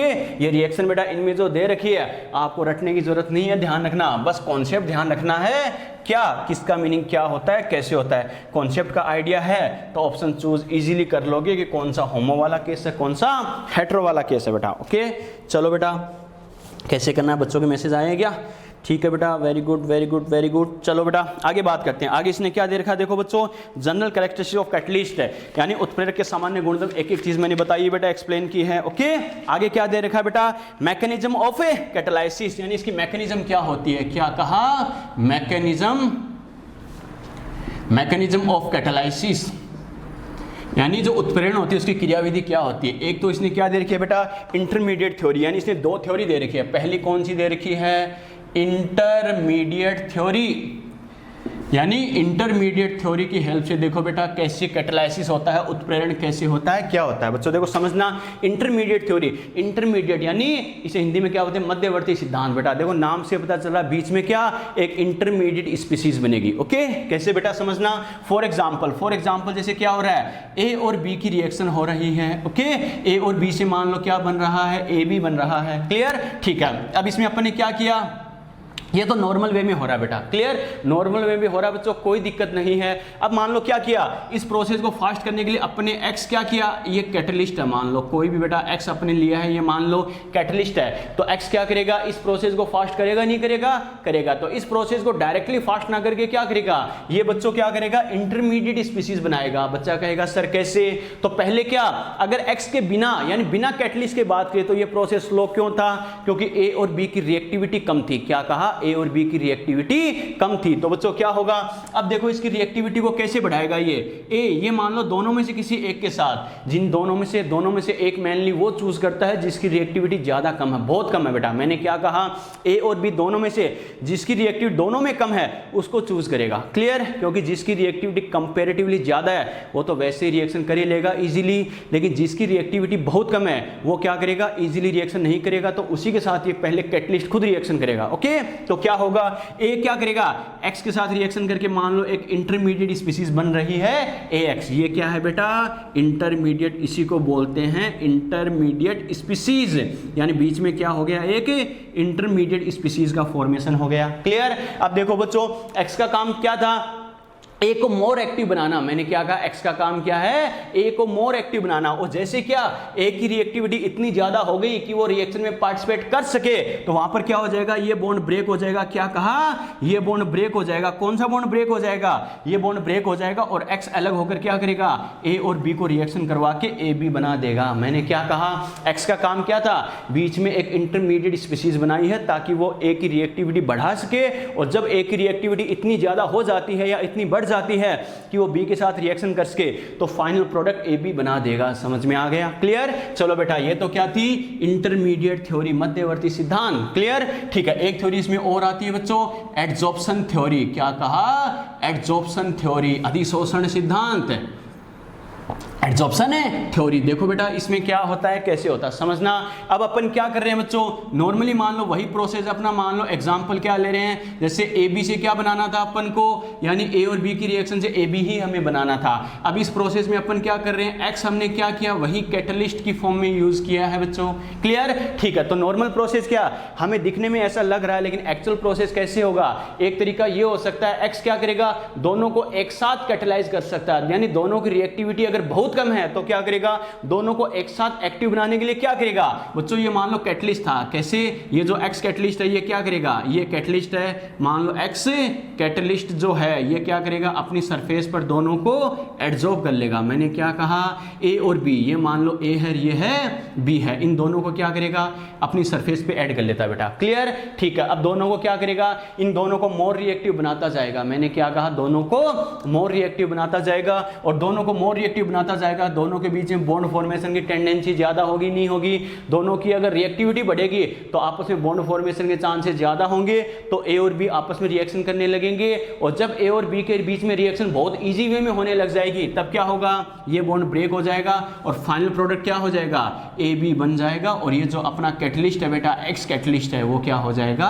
अलग हो जाएगा बेटा। समझ में आ गया। तो इसने क्या किया, इस प्रोसेस को फास्ट बनाने के लिए अगर दोनों की रिएक्टिविटी कम थी तो क्या किया, दोनों को अपनी सरफेस पर ऐड करके ये प्रोसेस को फास्ट कर दिया बेटा। समझ में आया यहां तक? ओके, यस और नो? फटाफट स्क्रीनशॉट लो बेटा, आगे बढ़ते हैं जिंदगी में। और ध्यान रखना, ये जो इतनी सारी बकवास दे रखी है ना बेटा, ये आपको रटने की कुछ भी करने की जरूरत नहीं है, बस जितना बोर्ड पे समझाऊं बेटा इतना कर लेना, शॉर्ट एंड स्वीट में काफी है। ठीक है, अरे स्क्रीनशॉट ले लिया, यस और नो? मेरे रुकते ही खत्म होते ही बेटा क्या स्क्रीनशॉट ले लिया करो फटाफट। चलो ये अपने बात की क्या, इसकी थ्योरी कौन कौन सी है बेटा, मैकेनिज्म कौन सी है, कैसे ये रिएक्शन है करता है। क्लियर। आगे देखते हैं बेटा क्या दे रखा है बच्चों, देखो सम इंपॉर्टेंट कैटालाइटिक प्रोसेस दे रखे बेटा। देखो कई सारे कैटालाइटिक प्रोसेस दे रखे, इसमें कई सारे आपके पास नाम आएंगे, जैसे मान लो हैबर प्रोसेस है, ओस्टवाल्ड प्रोसेस है, या फिर क्या कॉन्टैक्ट प्रोसेस है। तो बच्चों देखो ये सब प्रोसेस साइंटिस्ट के नेम पे दिए गए हैं। कैसे, जैसे मान लो अमोनिया का फॉर्मेशन हैबर साइंटिस्ट ने एक्सप्लेन किया था, तो बोल देते हैं हैबर प्रोसेस। क्लियर, ठीक है बेटा। फिर क्या करते हैं, HNO3 नाइट्रिक एसिड के फॉर्मेशन के लिए ओस्टवाल्ड ने बताया था, तो क्या बोलेंगे बेटा, ओस्टवाल्ड प्रोसेस। H2SO4 के बारे में बात करें तो नाम दिया जाता है कॉन्टैक्ट प्रोसेस। ओके, ठीक है। तो मेरा कहने का मतलब क्या, इसमें कई सारे प्रोसेस आपको दे रखा है बेटा, 11 टाइप के दे रखे हैं। इसमें से कोई सा भी आपको याद करने की जरूरत, परेशान होने की जरूरत नहीं है बेटा। क्या 3-4 याद रखना। एक तो कौन सा दे रखा, फर्स्ट वाला हैबर प्रोसेस अमोनिया के लिए। इसमें करना क्या है, किस प्रोसेस में, आगे साफ साफ लिख के दे रखा है। इसमें कैटलिस्ट कौन होगा, एक्टिवेटर कौन होगा, एंटी कैटलिस्ट कौन होगा। जैसे हैबर प्रोसेस वाला मोस्ट इंपॉर्टेंट है, इसमें Fe क्या होता है, कैटलिस्ट होता है, मोलिब्डेनम क्या होता है, एंटी कैटलिस्ट, और H2S क्या होता है बेटा, यानी मोलिब्डेनम यहाँ पे एक्टिवेटर का काम करता है, यानी एफिशिएंसी को बढ़ाता है, और एंटी कैटलिस्ट का काम करता है H2S गैस। आ गया समझ में। बस तो क्या कहा, फर्स्ट सेकंड थर्ड, यानी हैबर प्रोसेस, ओस्टवाल्ड प्रोसेस, और क्या यानी नंबर 4 वाला कॉन्टैक्ट प्रोसेस। एक लास्ट में दे रखा क्या, वनस्पति घी का बेटा 9 नंबर पर, उसमें क्या करता है, निकल क्या करता है, कैटलिस्ट का काम करता है बेटा। आ गया समझ में। क्लियर, ठीक है बेटा। तो ये थोड़ा सा ध्यान रखना कैसे करना है, क्या करना, बाकी सारे प्रोसेस आपको रटने की जरूरत नहीं है बेटा। क्या कहा, 3-4 प्रोसेस कौन कौन से याद रखने बेटा आपको, बस ये ध्यान रखना। एक तो क्या करना, यानी अमोनिया का, ठीक है, अमोनिया वाला एक क्या करना है, HNO3, एक क्या करना है, H2SO4, एक क्या यानी वनस्पति घी वाला, साफ साफ यही नाम दे रखा है बेटा, वनस्पति घी वाला बेटा। ठीक है, वनस्पति घी ऐसा कैसा दे रखा है बेटा। बात समझ में आई क्या, ये 4 प्रोसेस आपको करने हैं, कैसे करने हैं, क्या करने हैं। क्लियर। चलो बेटा आगे बात करते हैं जियोलाइट।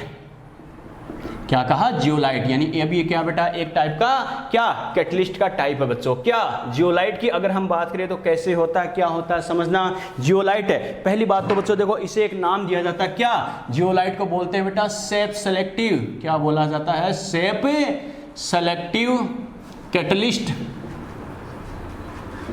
यानी क्या, सेप सेलेक्टिव। इसका मतलब क्या, आकृति चयनात्मक उत्प्रेरक। मैंने क्या कहा, आकृति चयनात्मक उत्प्रेरक। पहली बात तो इसे नाम क्यों दिया जाता है, क्यों, क्या, ये जिस प्रोसेस को, देखो है तो कैटलिस्ट, ये भी उत्प्रेरक है, लेकिन इसका काम क्या होता है, सेप के अकॉर्डिंग क्या करता है, पार्टिकल को कैटलाइज करता है, उत्प्रेरित करता है। कहने का मतलब क्या है, जिन पार्टिकल की एक्टिविटी को ये इंक्रीज करेगा, रिएक्टिविटी को बढ़ाएगा, उनको क्या करेगा बेटा, उनकी सेप के अकॉर्डिंग करता है। बच्चा कहेगा सर क्यों, ऐसी क्या प्रॉब्लम है इसको कि ये सेप के काम करता है, क्यों, इसकी जो स्ट्रक्चर होती है बेटा वो क्या होती है, पोरस होती है। मैंने क्या कहा, इसकी स्ट्रक्चर क्या होती है, पोरस होती है, पोरस स्ट्रक्चर होती है। बच्चा कहेगा सर ऐसा क्यों, पहली बात तो देखो बेटा समझना, पोरस स्ट्रक्चर होती है तो सेप सिलेक्टिव कैसे हो गया। सपोज करो बेटा इसकी स्ट्रक्चर में मान लो बच्चा, देखो मान लो ये अपना जियोलाइट है, क्लियर, इसकी स्ट्रक्चर में मान लो ये पोर है बेटा, इजी वे में समझना।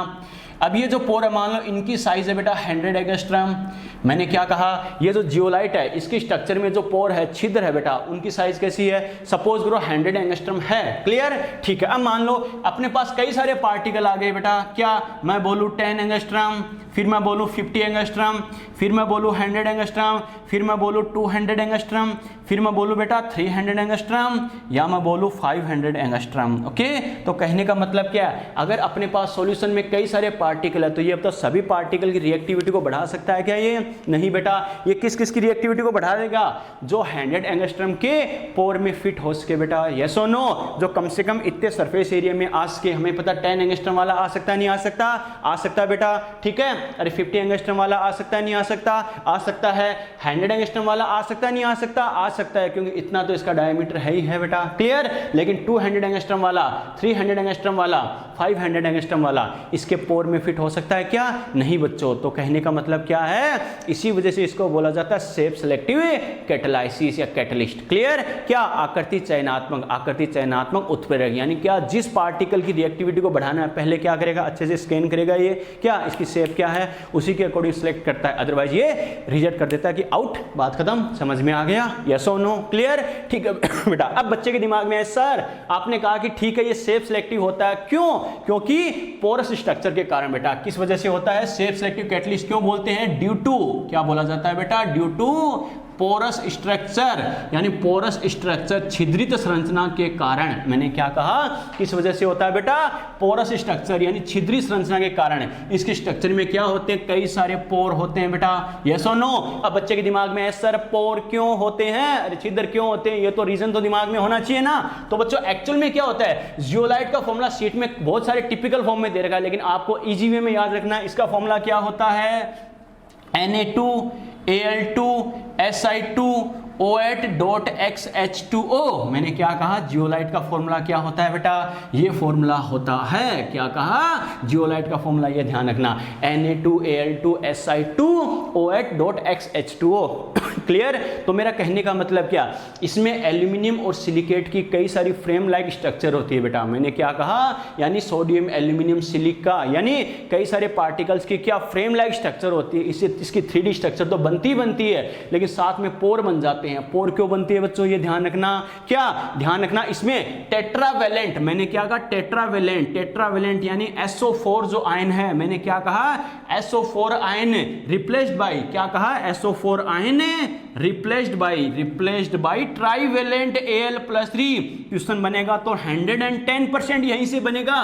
क्या थ्योरेटिकल क्वेश्चन क्या बनेगा, इसकी पोर स्ट्रक्चर होती है, पोर की वजह से होती है, ऐसे तो सभी को पता है, लेकिन ये पोर बनते कैसे हैं, क्या, क्योंकि इसकी स्ट्रक्चर के अंदर क्या होता है, जो टेट्रावेलेंट चतुसंयोजी, अरे +4 आ रहा है, टेट्रावेलेंट समझ रहे हो ना, वैलेंसी 4 है, टेट्रावेलेंट सिलिकॉन एटम होते हैं, वो क्या होते हैं बेटा, ट्राइवेलेंट त्रिसंयोजी। देखो एल्यूमिनियम पे चार्ज कितना आ रहा है, +3 आ रहा है, यानी ट्राइवेलेंट एल्यूमिनियम आयन से रिप्लेस होते हैं। समझ में आ गया, ध्यान रखना। ऑप्शन क्या देगा, आपको कंफ्यूज कर देगा। सिलिकॉन क्या होता है, एटम एल्यूमिनियम से रिप्लेस होता है, एल्यूमिनियम सिलिकॉन से रिप्लेस होता है, लेकिन ध्यान रखना मैंने क्या कहा, टेट्रावेलेंट, ये ध्यान रखना पूरा मैंने बोला है, tetravalent silicon atom replaced by trivalent aluminium atom. अब बच्चा कहेगा सर इससे क्या हो जाता है, आपको याद है बेटा सॉलिड स्टेट अपने पढ़ा है, किसी बच्चे ने नहीं पढ़ा है तो कोई दिक्कत नहीं है, कुछ दिन बाद अपन रिवीजन क्लासेस में स्टार्ट करेंगे, मोल कॉन्सेप्ट कंप्लीट होते ही। क्या नॉर्मल फिजिकल स्टेट, जैसे मान लो सॉलिड स्टेट में अपन क्या कहते हैं बेटा, अपने फिजिकल केमिस्ट्री का चैप्टर उसमें लास्ट में बेटा अपन ने क्या पढ़ा, इंप्योरिटी इन डिफेक्ट। अरे इंप्योरिटी बात की, डिफेक्ट की बात करें, इंप्योरिटी कैसे होती है, क्या होती है बेटा सॉलिड में, उसमें अपन ने क्या कहा था, अगर कोई एक आयन क्या करता है दूसरे आयन को रिप्लेस करता है तो चार्ज बैलेंस करने की वजह से क्या होता है, कुछ वैकेंसीज रह जाती है, रिक्तियां रह जाती है, यस और नो। सेम केस यहां होता है। मैंने क्या कहा, अरे जो इंप्योरिटी वाला डिफेक्ट आता है उसमें अपन क्या कहते हैं, जब एक आयन दूसरे आयन को रिप्लेस करता है तो चार्ज बैलेंस होना चाहिए स्ट्रक्चर का, जितना ऐड हुआ उतना रिमूव होना चाहिए। तो चार्ज को बैलेंस करने के चक्कर में एटम कम ज्यादा हो सकते हैं, और एटम कम ज्यादा हो गए तो क्या होता है बेटा, फ्री वैकेंसी बन जाती है, इसी वजह से पोरस स्ट्रक्चर बनती है। समझ में आ गया, क्लियर। तो इसकी स्ट्रक्चर कैसे होती है बेटा, पोरस स्ट्रक्चर होती है, और ये पोरस स्ट्रक्चर क्यों बनती है, कैसे बनती है, समझ में आ गया, क्लियर। तो ये ध्यान रखना बच्चों, क्या होगा, पोरस स्ट्रक्चर में होता है। पोरस स्ट्रक्चर में क्यों होता है, क्योंकि एक्चुअल में इसका फॉर्मूला क्या होता है, ये सोडियम एल्यूमिनियम सिलिकेट के क्या 3D फ्रेम लाइक स्ट्रक्चर होती है बेटा, क्लियर। और इस स्ट्रक्चर में क्या होता है, tetravalent silicon atom replace by trivalent aluminium atom. अब क्या होता है, एल्यूमिनियम क्या करेगा, सिलिकॉन को रिप्लेस करेगा, दोनों का चार्ज डिफरेंट है, तो क्या होता है, चार्ज को बैलेंस करने के लिए क्या होता है बच्चों, यानी कुछ वैकेंसीज बनती है, रिक्तियां बनती है, वही क्या होती है, पोर की फॉर्म में प्रेजेंट होती है। समझ में आ गया, क्लियर, यस और नो, क्लियर बेटा। चलो बच्चों अब एक चीज और ध्यान रखना, नॉर्मली अपन क्या करेंगे, इसमें एग्जांपल तो कई सारे दे रखे 4-5, लेकिन बाकी बकवास एग्जांपल आपको रटने की जरूरत नहीं है। आपको एक ही एग्जांपल ध्यान रखना बेटा, ZSM5 जो कि NCERT में दे रखा है, बात समझ में आई क्या, ठीक है। इसकी फुल फॉर्म ध्यान होना चाहिए, ये क्या होता है बेटा, जियोलाइट, क्या कहा, zeolite sieve of molecular porosity, zeolite sieve molecular porosity, ठीक है। जियोलाइट नाम है इसका, शिव, अरे शिव सेल बॉटनी में पढ़ते हैं, याद है ना बेटा, प्लांट फिजियोलॉजी में चालनी, छलनी, ठीक है, चालनी कोशिकाएं होती है, छलनी कोशिकाएं होती है, याद है ना। मॉलिक्यूलर पोरोसिटी यानी मॉलिक्यूल्स में क्या होता है, पोर टाइप से पोर स्ट्रक्चर बनती है, जिससे क्या होता है, यानी छलनी जैसी स्ट्रक्चर बनती है, इस टाइप की बेटा। समझ में आया, आप चाहो तो इसे चाय भी छान सकते हो बेटा घर ले जाकर, कोई टेंशन नहीं है बेटा। समझ में आ गया, क्लियर। एक जियोलाइट का जो मेजर यूज होता है बेटा, ये क्या करता है, एल्कोहल को किस में कन्वर्ट करता है, ये गैसोलीन में कन्वर्ट करता है बेटा। क्या कहा, एल्कोहल को कैसे कन्वर्ट कर देता है, ये गैसोलीन में कन्वर्ट कर देता है। बच्चा कहेगा सर कैसे, तो बेटा ऐसे समझना बेटा, जैसे मान लो जैसे हाइड्रोकार्बन एल्कोहल की चैन ली अपने, ये जैसे CH3OH है, मेथनॉल है, ये क्या करेगा, जो ZSM5 है ये क्या करेगा, यानी कार्बिन में कन्वर्ट कर देता है बेटा। क्लियर, कार्बिन में कन्वर्ट कर देगा, साथ में वाटर मॉलिक्यूल अलग हो जाएंगे। ये तो क्या है, आपका मेथनॉल है, अल्कोहल, नाम सुनते ही बच्चों को अच्छा लग रहा होगा कुछ बच्चों को तो, ठीक है। और ये क्या, कार्बिन होता है बेटा, ठीक है, कार्बिन। इससे क्या करते हैं, फिर पेट्रोल डीजल वगैरह पेट्रोलियम सब्सटेंस बनाते हैं बच्चों, समझ में आ गया। तो ये क्या करता है, कैटलिस्ट का काम क्या है, ये जो अल्कोहलिक सब्सटेंस होते हैं इनको क्या करता है, कार्बिन जैसी क्या कई सारी हाइड्रोकार्बन की चेन में कन्वर्ट कर देता है। और हमें पता है, अरे आइसोऑक्टेन, यही तो क्या होता है, पेट्रोल में होता क्या है, आइसोऑक्टेन वगैरह यही तो होता है बेटा। और गैसेज में भी क्या होता है, हमें पता, आइसोब्यूटेन वगैरह गैसेज में यही तो होता है बेटा, ब्यूटेन, प्रोपेन, ये सारी गैसेज फॉर्म में होती है। तो हाइड्रोकार्बन की चेन का फॉर्मेशन करता है, तो कई सारे पेट्रोलियम सब्सटेंस का फॉर्मेशन करता है। क्लियर, ये हुआ बेटा आपका जियोलाइट। कोई दिक्कत है तो बताओ इसमें, कोई भी दिक्कत है तो बोलो फटाफट फटाफट फटाफट, इससे बाहर जरूरत नहीं पड़ेगी, फटाफट।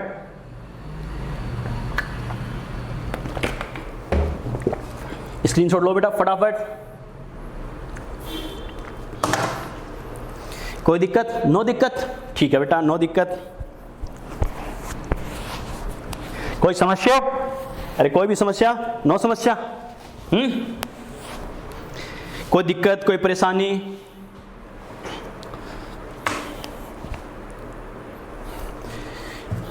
जैसे कोटा में हमारे सर तो कहते हैं ना, कोई दिक्कत, कोई परेशानी, कोई शंका, एक्सेप्शन, लघु शंका, ठीक है, उसको छोड़कर और कोई शंका तो बता सकते हो। चलो बेटा आगे बढ़े जिंदगी में। चलो ये तो अपने बात की बेटा किसकी, कैटलिस्ट की बात की है, कैसे होता है, क्या होता है बच्चों। ओके चलो आगे बात करते हैं बेटा। एक पार्ट दे रखा है इसमें किसका, एंजाइम का दे रखा है बच्चों। देखो बेटा एंजाइम का क्या होता है बच्चों, देखो कैटलिस्ट का काम अपना कंप्लीट है। एंजाइम बेटा देखो बहुत ही इंपॉर्टेंट पार्ट है अपनी डेली लाइफ का बच्चों।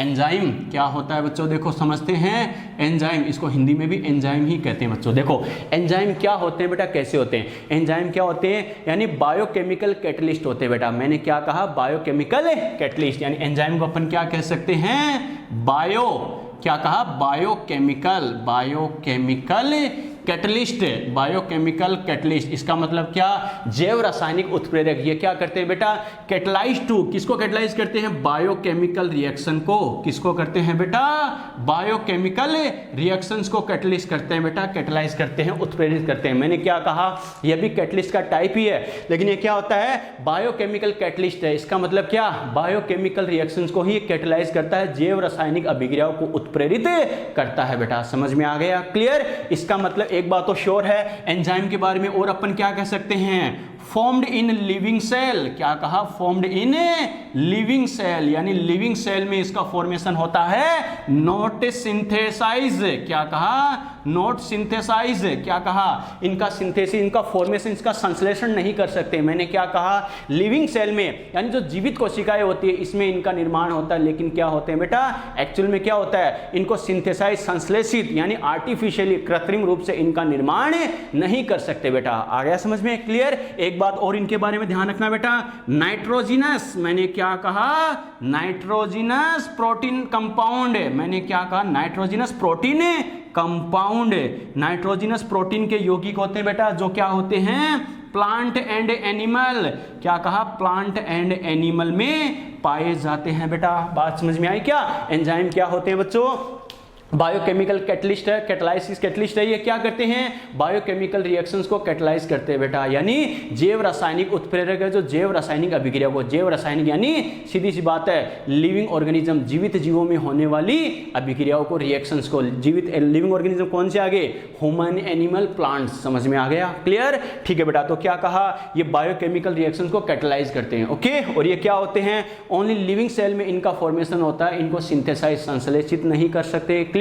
और क्या कहेंगे, नाइट्रोजन, क्या नाइट्रोजनस प्रोटीन कंपाउंड है, यानी इनमें नाइट्रोजन होता है, प्रोटीन के कंपाउंड होते हैं, जो क्या करते हैं, प्लांट एंड क्या करते हैं, एनिमल्स में पाए जाते हैं, क्लियर। एक चीज और ध्यान रखना बेटा, हाईली स्पेसिफिक है। क्या कहा, हाईली स्पेसिफिक, यानी क्या होते हैं, स्पेसिफिक का मतलब क्या है बच्चों, हाईली स्पेसिफिक होते हैं, यानी क्या, हर रिएक्शन के लिए अलग अलग एंजाइम रिक्वायर्ड होता है बेटा। और ये नेचर का बहुत बड़ा एडेप्टेशन है बेटा, बहुत बड़ा फायदे वाली बात है। क्यों, नॉर्मली अपने देखा होगा बेटा बेटा, अपन इंडिया में खासकर क्या खाने के बहुत शौकीन होते हैं, और खासकर गर्ल्स में आपने देखा होगा नॉर्मली पूरे दिन चढ़ती रहती है बेटा, चढ़ती रहती, समझती ना, मतलब खाती रहती है बेटा, ठीक है, यानी पानी पूरी खा ली, ये खा लिया, वो खा लिया, वो खा लिया, वो खा लिया, मनाही नहीं है कि अब और नहीं खा सकते, यानी एक्सिस में हो गया। नो, कहने का मतलब क्या, अपने खाने पीने का काफी कुछ होता है बेटा, तो क्या आपने कुछ भी खा लिया, अरे कुछ भी टिका लिया तो क्या होगा, हर किसी को एंजाइम डाइजेस्ट कर देगा क्या, नहीं बच्चों, अपन पूरी बायोलॉजी में पढ़ते हैं क्या, यानी हर रिएक्शन के लिए एक स्पेसिफिक एंजाइम होता है, प्रोटीन के लिए अलग होता है, कार्बोहाइड्रेट के लिए अलग होता है, फैट के लिए अलग होता है, यस और नो,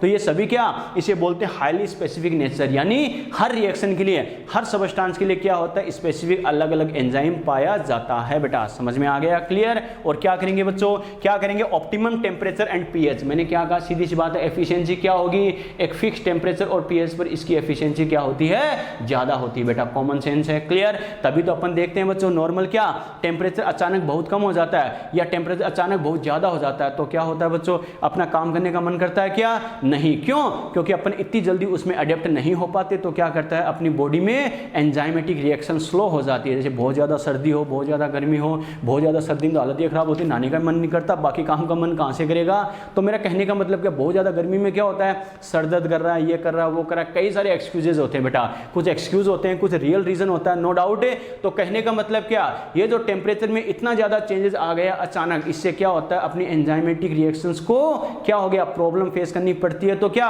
एंजाइमेटिक रिएक्शन सही से कंप्लीट नहीं होती तो शरीर में एनर्जी गेन नहीं होती, सीधी सी बात है, एटीपी का फॉर्मेशन ही कम हो जाता है, तो क्या होता है बेटा, यानी एनर्जी गेन नहीं होती, एनर्जी गेन नहीं होती तो कई सारे कैरेक्टर शो होते हैं बेटा अपनी बॉडी लैंग्वेज में, समझ में आ गया, क्लियर, ठीक है बेटा। अब अपने क्या कहा, एंजाइम भी क्या है, कैटलिस्ट का एक टाइप है, मैंने क्या कहा, अरे बायोकेमिकल कैटलिस्ट, यानी ये भी कैटलिस्ट का एक टाइप ही है, लेकिन दोनों में डिफरेंस क्या है, एंजाइम को क्या करते हैं बच्चों, अरे सीधी सी बात है, सिंथेसाइज कर सकते हैं क्या, नहीं, ये क्या करते हैं, इसको सिंथेसाइज नहीं कर सकते, लेकिन क्या कर सकते हैं, कैटलिस्ट जो होता है बेटा उसको सिंथेसाइज कर सकते हैं, आ गया समझ में। एंजाइम बायोलॉजी में आपने पढ़ा होगा, को एंजाइम, एपो एंजाइम, कई सारे फैक्टर्स आते हैं, तो एंजाइम को रिएक्शन करने के लिए यानी रिएक्टिविटी के लिए क्या साथ में एक इनऑर्गेनिक कंपाउंड की रिक्वायरमेंट होती है, जिससे क्या कहते हैं, को एंजाइम कहते हैं, लेकिन कैटलिस्ट के लिए ऐसी कोई कंडीशन हो ये कोई जरूरी नहीं है, हो भी सकता है और नहीं भी हो सकता है बेटा, क्लियर। बाकी इसके बारे में कई सारी बकवास बातें बता रखी है, कुछ भी करने की जरूरत नहीं है, एंजाइम पे ये होता है, ये होता है बेटा, बस ये क्या, ये 5-7 पॉइंट मैंने बोले हैं, ये ध्यान रखना बेटा, ओके। क्या करेंगे, मैक्सिमम एफिशिएंसी क्या होगा, एट पीएच एंड टेम्परेचर, इस पर एफिशिएंसी क्या होगी, एक पर्टिकुलर पीएच और टेम्परेचर पर एफिशिएंसी क्या होती है, ज्यादा होती है बेटा। जैसे अपन नॉर्मल बॉडी में देखते हैं अपनी पीएच क्या होती है, अपनी जो स्टोमक की पीएच है, इंटेस्टाइन की पीएच 5 to 7 तक होती है, तो क्या होता है, एंजाइमेटिक रिएक्शन बेटर होती है, या फिर क्या अपना जो बॉडी का टेम्परेचर अपन बोलते हैं बेटा 37 के समथिंग होता है, तो एफिशिएंसी ज्यादा आती है। बात तो इसका रीजन वही है क्या, बॉडी की एंजाइमेटिक रिएक्शन से बेटर तरीके से कंप्लीट हो पाती है बेटा, और ज्यादा एनर्जी गेन होती है, तो अपन एनर्जेटिक फील करते हैं बेटा, समझ में आ गया, क्लियर। तो बाकी देखो बेटा, एक पे जो दे रखा है एंजाइम के बारे में बकवास है सब, कुछ भी करने की जरूरत नहीं है, 4-5 पॉइंट ये याद रखना, समझ में आ गया, क्लियर। चलो बेटा, अब इसमें क्या दे रखा, सम इंपॉर्टेंट एंजाइमेटिक प्रोसेस है, एंजाइमेटिक रिएक्शन के कुछ एग्जांपल दे रखे बेटा, स्टार्च के लिए हो गया, प्रोटीन के लिए हो गया, यूरिया के लिए हो गया, ठीक है, ये भी तुम्हें अलग से समझाना पड़े तो बेटा फिर क्या करेंगे, फिर तो बहुत बड़ी बुरी बात हो जाएगी। कैसे, क्योंकि पूरी बायो में अपन यही पढ़ते बेटा, ठीक है। केमिस्ट्री के पॉइंट ऑफ व्यू से बात करें तो लास्ट वाला याद रखना, मिल्क वाला, लैक्टोबैसिलस लैक्टी बेटा, ठीक है, ये ध्यान रखना बच्चों। लैक्टोबैसिलस क्या होगा बेटा, कर्ड, मिल्क और कर्ड का कन्वर्जन होता है ना, ये थोड़ा सा ध्यान रखना बच्चों। बाकी क्या करना है, बाकी तो प्रोटीन के लिए जाइम मेज, ये मेज, वो मेज, वो मेज बेटा, सारे मेज आप पढ़ते हो, कैसे करना उसके अकॉर्डिंग सिर्फ एक बार देख लोगे काम हो जाएगा, क्लियर। चलो बेटा, अब इसके लास्ट पेज की बात है, लास्ट पेज में इसने क्या बोला है, सम अदर इंपॉर्टेंट पॉइंट्स, कुछ इंपॉर्टेंट पॉइंट्स की बात करा, देखते हैं इसमें क्या खास बात है। Catalyst affect both rate and rate constant, अपने बोला है बेटा। Enzyme catalyse reaction generally like place in water, हमें पता नॉर्मली एक्वा सॉल्यूशन अपन यूज करते हैं, नो डाउट है। Catalyst don't affect equilibrium constant del H, अपने बोला है। Catalyst change activation energy, activation of reaction, बात खत्म, वही अपने बोला है। In the heterogeneous of oil copper as a promoter, कोई खास बात नहीं है। Catalyst in colloidal state have large surface area, ये जरूर ध्यान रखना बेटा, कोलोइडल स्टेट और पाउडर फॉर्म में होता है तो सीधी सी बात है कैटलिस्ट की एफिशिएंसी ज्यादा होती है। अरे शुगर के स्मॉल पार्टिकल और डगले वाली फॉर्म मैंने बताया था, याद है ना, जल्दी डिजोल्व कौन होगा, स्मॉल पार्टिकल की फॉर्म में, डगले की एफिशिएंसी कम होगी बेटा। वैसे ही पाउडर फॉर्म में होता है तो कैटलिस्ट की एफिशिएंसी ज्यादा होती है, क्लियर, ठीक है बेटा। आगे क्या बोला है, कैनल हीट, क्या बोला, canned heat and solid alcohol also is a gel which is obtained by adding alcohol in calcium acetate solution. बेटा नॉर्मल सी बात है, जैसे सीधा एग्जांपल उठा के आ जाए, कैंड हीट और सॉलिड एल्कोहल क्या है, थोड़ा सा ध्यान रखना। क्या, colloidal solution of graphite is called aquadag, ये जरूर ध्यान रखना। ग्रेफाइट का जो कोलोइडल सॉल्यूशन होता है उसको एक्काडेक नाम दिया जाता है। क्लियर, ठीक है। Chlorophyll is not a colloid, बच्चों क्लोरोफिल जो होता है वो कोलोइडल सॉल्यूशन नहीं बोला जाता, कोलोइड नहीं बोला जाता, क्यों, उसकी साइज ज्यादा होती है, ध्यान रखना। ओके, हमने क्या कहा था, कोलोइडल पार्टिकल कब बोल सकते हैं, जब पार्टिकल एक डेफिनिट रेंज में हो, यस और नो। क्लियर, ठीक है बेटा। आगे क्या बोला है, solution of NaCl, urea, sugar in water are not colloidal solution but solution of salicylic acid is colloidal solution। बेटा ठीक है, कोई दिक्कत नहीं है। AGI use in artificial rain, ये ध्यान रखना, आर्टिफिशियल रेन जो होती है बेटा उसमें AGI का यूज किया जाता है। कैसे, अरे हमें पता है, जैसे चाइना की बात करें, चाइना तो बेटा चिटर, भयंकर चिटर का चिटर है वो, तो एक्चुअल में क्या होता है, नॉर्मली हमने देखा होगा जैसे लगान मूवी वाला सीन आता है, बादलों को देखते रहते हैं देखते रहते हैं देखते रहते हैं, गाना भी गा के थक जाते हैं, घनन घनन घनन होता है ना, घनन घनन बरसों रे मेगा, एक्चुअल में क्या, गाना वाना गा के नाच गा के सब कुछ थक जाते हैं, लेकिन बारिश नहीं होती, बादल आते निकल जाते हैं, आते निकल जाते हैं। लेकिन चाइना हमें पता चिटर वो तो ऐसे जाने देगा क्या इजीली, नहीं। उसने क्या किया, उसने आर्टिफिशियल मैंने फॉर्मूला तैयार किया। कैसे बेटा, यानी AGI के स्प्रे कर देता है। जैसे मान लो क्या होता है, यानी क्लाउड फॉर्मेशन होता है, देखा हाँ क्लाउड आगे, उस पर क्या करता है, यानी हेलीकॉप्टर एरोप्लेन क्या AGI का क्या स्प्रेडिंग कर देता है, यानी स्प्रे कर देता है। तो क्या होता है, AGI पार्टिकल क्या करते हैं, जो वाटर मॉलिक्यूल्स होते हैं उनको एड्जॉर्ब कर लेते हैं, एड्जॉर्ब कर लेते हैं, तो क्या होता है, हैवी होने की वजह से उनको जमीन पे, अर्थ पे आना ही पड़ता है। अब कहाँ जाएंगे बेटा, क्लियर, इसे बोलते हैं आर्टिफिशियली रेन। क्लियर, इसमें AGI का यूज किया जाता है। Protoplasm is colloidal in nature, मैंने क्या कहा था, साइटोप्लाज्म, प्रोटोप्लाज्म, ये क्या कोलोइडल नेचर के होते हैं बेटा, ध्यान है ना। Clear, soap detergent reduce the surface tension of water, अरे सोप हो गए, डिटर्जेंट, वो पापा वाला केस बताया था ना, पापा धोते हैं सुखाते हैं कपड़े वगैरह, ये सब क्यों करते हैं, उनमें सोप डिटर्जेंट वगैरह यूज क्यों करते हैं, ताकि सरफेस वाटर का सरफेस टेंशन कम हो जाता है, वो इजीली रिएक्शन करता है फिर बेटा। Clear, gelatin used as protection colloid in ice cream, अरे आइसक्रीम होती है थोड़ा क्या होती है, थोड़ी स्मूथ दिखाई देती है ना, क्यों, उसमें जिलेटिन सबस्टांस का यूज किया जाता है बेटा, इसकी स्टेबिलिटी को बढ़ाने के लिए, वरना बहुत इजीली मेल्ट हो जाती है, उसको रोकने के लिए थोड़ा जिलेटिनस सबस्टांस उसमें ऐड किया जाता है। क्लियर, ये बच्चों थ्योरेटिकल कॉन्सेप्चुअल पार्ट तो अपना कंप्लीट है। ये बताओ यहाँ तक कोई दिक्कत है बोलो, फिर क्वेश्चन पर आते हैं, फटाफट बोलो, यहाँ तक कोई भी दिक्कत है बता सकते हो, कोई भी दिक्कत है बता सकते हो, कोई भी दिक्कत, कोई भी दिक्कत बेटा, कोई भी दिक्कत है बता सकते हो।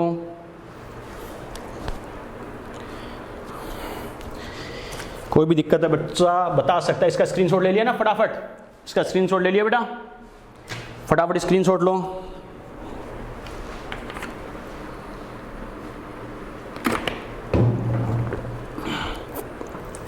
स्क्रीनशॉट ले लिया बेटा, no sir no sir no sir no sir no sir no sir no sir no sir no sir no sir, ठीक है बेटा, बिल्कुल। चलो बेटा, तो बात करते हैं बेटा, ये अपने थ्योरेटिकल कॉन्सेप्चुअल पार्ट, हर चीज़ हमने डिस्कस की है, कैसे करना है, क्या करना है बच्चों, ठीक है। यानी कैटालाइसिस में जो इंपॉर्टेंट प्रोसेस है, हर चीज़ डिस्कस करिए अपने, कैसे करना है, क्या करना है, ध्यान रखना। और जो मैंने आपको बेटा बोर्ड पे करवाया है, ध्यान रखना, ये आपके शॉर्ट नोट्स है बेटा, ये ज़रूर रिवाइज कर लेना, ओके। इससे बाहर सरफेस केमिस्ट्री में ज़रूरत नहीं पड़ेगी, ये जो जो पेजेस है थोड़ा सा ध्यान रखना, ओके। चलो बेटा, अब बात करते हैं इस पर क्वेश्चंस क्या आते हैं। मैंने क्या कहा था, अपने नीट लेवल पे तो यहाँ तक काम हो जाता है, लेकिन फिर भी ध्यान रखना, मैं हमेशा कहता हूँ जितना अपन को ज़रूरत है उससे 5-10% अपन को एडवांस होना ज़रूरी है बच्चों। क्यों, क्योंकि जितनी अपन को ज़रूरत है इतना तो कर ही सकते हैं, लेकिन बाय द वे इससे थोड़ा बेटर लेवल आ जाए उसके लिए हमें पहले से प्रिपेयर होना चाहिए। क्योंकि एग्जाम में ये नहीं होना चाहिए ये कैसे हो गया वो कैसे हो गया, मैंने सोचा ही नहीं था। हर चीज़ सोच के रखो, प्लान बी हमेशा होना चाहिए बेटा। धोनी वाला एग्जाम्पल मैं हमेशा देता हूँ बेटा, कई बार देखा अचानक बारिश वगैरह आने लग गई फिर भी धोनी मैच जिता देता था। क्यों, क्योंकि वो कई बार उसने देखा, कमेंटेटर ने पूछा आपने ऐसा कैसे सोचा, अचानक फास्ट खेलना कैसे स्टार्ट कर दिया, तो जेब से वो पर्ची निकालता है, पेपर निकालता है, मैंने रात को ही प्लान बी बना लिया था कि अगर बारिश वारिश होगी तो मुझे रन रेट कितनी मेंटेन करनी है, कितने विकेट बचाने हैं, ये मेरा प्लान बी था। तो हमेशा ध्यान रखना, इसलिए वो धोनी है बेटा। आ गया समझ में? नॉर्मल वे में तो हर कोई करता है, लेकिन अगर ऐसा हो जाए तो मुझे क्या करना चाहिए, प्लान बी हमेशा तुम्हारे हाथ में होना चाहिए, कैसे करना है क्या करना। क्लियर? तो नीट लेवल के सीधे थ्योरेटिकल क्वेश्चन, जैसे मान लो सीधे छोटे मोटे क्वेश्चन या थ्योरेटिकल पॉइंट सीधे उठा के जो आपको बताया उसमें से बाहर नहीं आएगा, लेकिन बाय द थोड़ा सा जेई लेवल पे अगर कोई अच्छा क्वेश्चन बना के दे दे तो हमें प्रिपेयर होना चाहिए कि हाँ सर ने ऐसा हमें बताया था, कोई दिक्कत नहीं है। अरे सीधी सी बात, अगर ऑस्ट्रेलिया के खिलाफ तुम खेलने के लिए अडेप्ट हो तो पाकिस्तान बांग्लादेश ये तो बच्चों वाला काम है, उनको तो इजीली हरा ही सकते हैं बेटा। यस और नो? बात समझ में आई? अच्छी टीम के साथ प्रैक्टिस करो बेटा, इजी टीम जो है, इजी क्वेश्चन है, इजी टीम है, वो अपने आप साफ हो जाएगी रास्ते से। ओके चलो बेटा स्टार्ट करते हैं क्वेश्चन पर। लिखो क्वेश्चन लिखो, और मैंने क्या कहा था ये क्वेश्चन करवा रहा हूँ बेटा, 5-7 अच्छे अच्छे क्वेश्चन करवा रहा हूँ, फिर नोट्स में ऐड कर लेना। ओके लिखो बेटा, लिखो write the decreasing order of, write the decreasing order of, question लिखो write the decreasing order of rate of adsorption,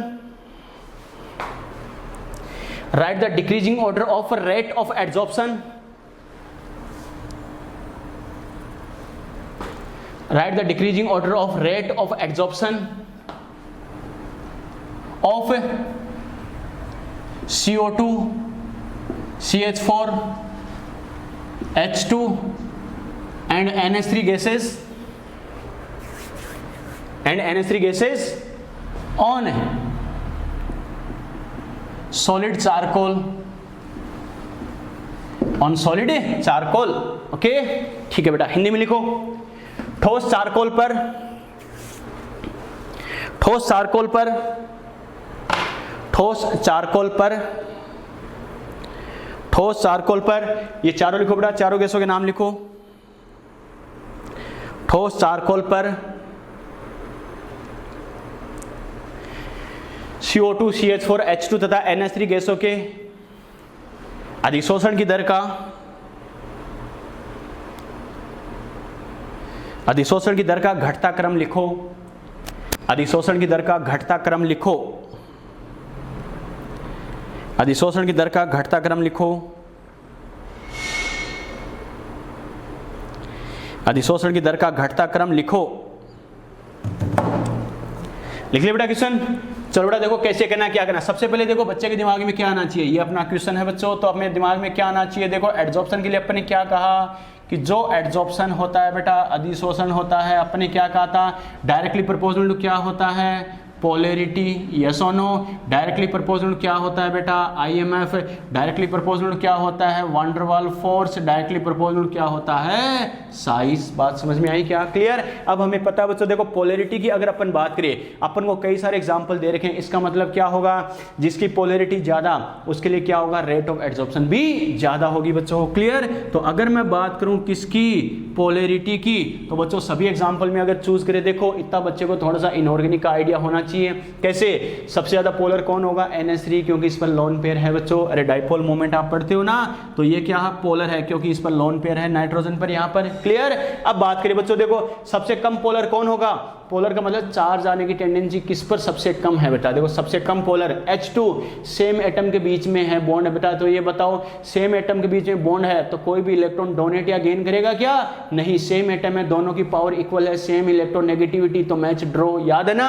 इसका मतलब न कोई इलेक्ट्रॉन देगा न कोई लेगा, यानी जब तक इलेक्ट्रॉन डोनेट या गेन नहीं करेगा तब तक कोई चार्ज आएगा क्या, कोई चार्ज नहीं आएगा बेटा, क्लियर। इसका मतलब इसकी पोलैरिटी सबसे कम होगी, श्योर है, तभी तो रेडॉक्स में करते हैं, इस पर चार्ज 0। ओके अब बात करते हैं किसकी, CO2 और CH4, जिसमें अलग अलग एटम हो तो अलग अलग एटम की इलेक्ट्रोनेगेटिविटी में डिफरेंस जितना ज्यादा होता है, हमें पता है पोलैरिटी उतनी ही ज्यादा होती है, क्योंकि सीधी सी बात है, एक की ताकत कम है दूसरे की ताकत ज्यादा है बेटा। देखो दोनों की पावर में जितना डिफरेंस होगा हमें पता है एक के हारने एक के जीतने के चांसेस उतने ही ज्यादा होंगे, यस और नो। दोनों की पावर ऑलमोस्ट इक्वल है तो मैच ड्रॉ हो ही जाता है, याद है ना, क्लियर। अब देखो इन दोनों की बात करें, CO2 में बॉन्ड किसके बीच में, कार्बन ऑक्सीजन, यहाँ किसके बीच में, कार्बन हाइड्रोजन।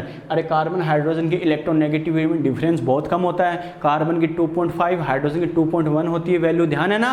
इसका मतलब डिफरेंस कम है, ऑलमोस्ट सेम सा मानते हैं, थोड़ा सा नेग्लिजिबल डिफरेंस होता है, इसीलिए तो हाइड्रोकार्बन को नॉन पोलर बोला जाता है, क्लियर। जबकि यहाँ बात करें कार्बन की इलेक्ट्रोनेगेटिविटी 2.5 और ऑक्सीजन की होती है 3.5, डिफरेंस 1 का है, यहाँ पर कितना होता है 0.4 का, तो ये डिफरेंस ज्यादा है या नहीं है। इलेक्ट्रोनेगेटिविटी में डिफरेंस जितना ज्यादा पोलैरिटी उतनी ज्यादा। उसके बाद CO2 आ गया, उसके बाद क्या आ गया, CH4 आ गया, समझ में आ गया। तो बस पोलैरिटी का अगर ये ऑर्डर आ गया तो क्या लिखेंगे, rate of adsorption, rate of adsorption. Adsorption की रेट क्या हो जाएगी बच्चों, पोलैरिटी के अकॉर्डिंग ही हो जाएगी, NH3, फिर क्या हो जाएगा CO2, फिर क्या हो जाएगा CH4, फिर क्या आ जाएगा बेटा H2।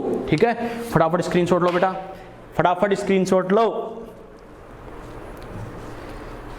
फटाफट स्क्रीनशॉट लो बेटा।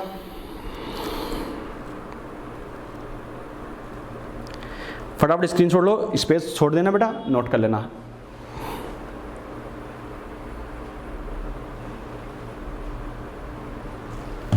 ठीक है, चलो नेक्स्ट क्वेश्चन लिखो। नेक्स्ट क्वेश्चन लिखो बेटा, चलो लिखो 50 ml। नेक्स्ट क्वेश्चन लिखो 50 ml, 1 m, 50 ml, 1 m यानी molarity 50 ml, 1 m, 50 ml, 1 m crystalline oxalic acid, crystalline oxalic acid mixed with 0.5 gram wood charcoal, mixed with 0.5 gram wood charcoal,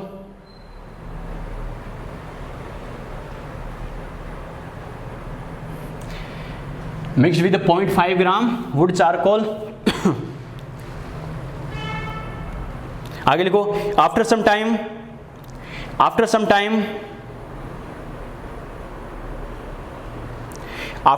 the concentration of solution, after some time the concentration of solution is obtained 0.5 m, capital M, after some time the concentration of solution is obtained 0.5 m, then calculate the adsorbed amount, then calculate the adsorbed amount of oxalic acid,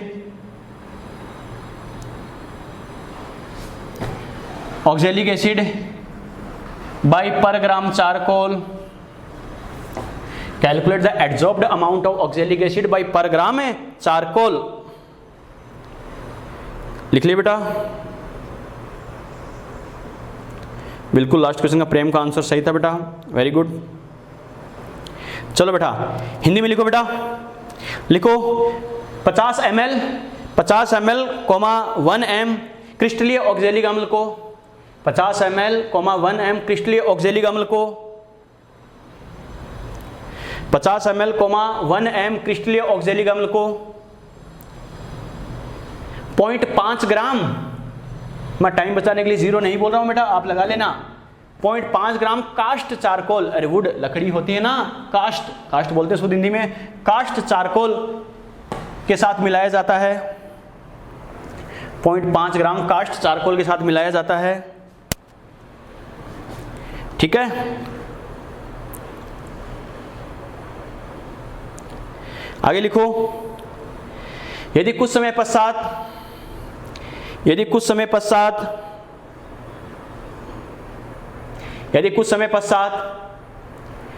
विलयन की सांद्रता 0.5 m प्राप्त होती है,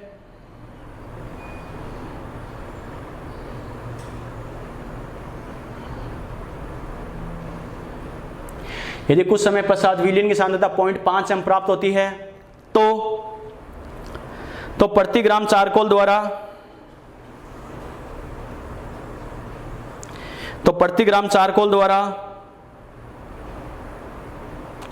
अधिशोषित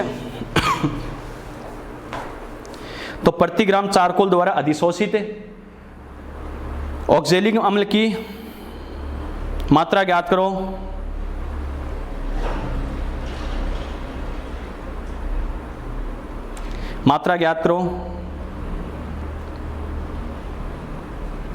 oxalic अम्ल की मात्रा ज्ञात करो। कर लिया बेटा, चलो कैसे करना है, क्या अच्छे समझना बेटा, बहुत शानदार क्वेश्चन है, ध्यान रखना, एग्जाम में आए हुए बेटा ऐसे क्वेश्चन कैसे करना, क्या करना समझना। सबसे पहले देखो बेटा ऐसे क्वेश्चन आपको कैसे करने हैं। पहली बात तो वुड चारकोल, बेटा मैंने क्या कहा था, चारकोल कार्बन की फॉर्म होती है, वुड चारकोल यानी सीधी सी बात है, जो वुड होती है, लकड़ी होती है, उनमें जो कार्बन होता है उसकी बात करा बेटा, क्लियर। चलो सबसे पहले देखो ऐसे क्वेश्चन क्या करने हैं, आपको ये बोला है कि इतने ग्राम वुड चारकोल यानी जो वुड होती है उसका जो कार्बन होता है उसके साथ क्या इतने क्रिस्टलाइन ऑक्सैलिक एसिड को मिलाया जाता है, कुछ टाइम बाद जो कंसंट्रेशन होती है वो इतनी गेन होती है। तो पर ग्राम चारकोल, इसका मतलब बाकी कंसंट्रेशन कहाँ गई, एड्जॉर्ब हो गई नहीं होगी।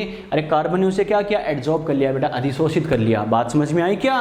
तो क्या पर ग्राम चारकोल कितनी ऑक्जेलिक एसिड का एड्जॉर्प्शन करेगा, अधिशोषण करेगा, ये हमें पूछा है। क्लियर? तो ध्यान रखना, पैटर्न समझना अच्छे से कैसे करना है बच्चों। देखो क्या करेंगे, इनिशियल कंसंट्रेशन, बेटा देखो क्या कहेंगे, initial concentration of oxalic acid, अच्छे से समझना बेटा, यानी ऑक्जेलिक अम्ल की प्रारंभिक सांद्रता अच्छे से समझते जाना बेटा। कितनी दे रखी है हमें, 1 m, यस और नो? अरे ध्यान है ना, ठीक है बेटा। और मैं क्या कहूंगा,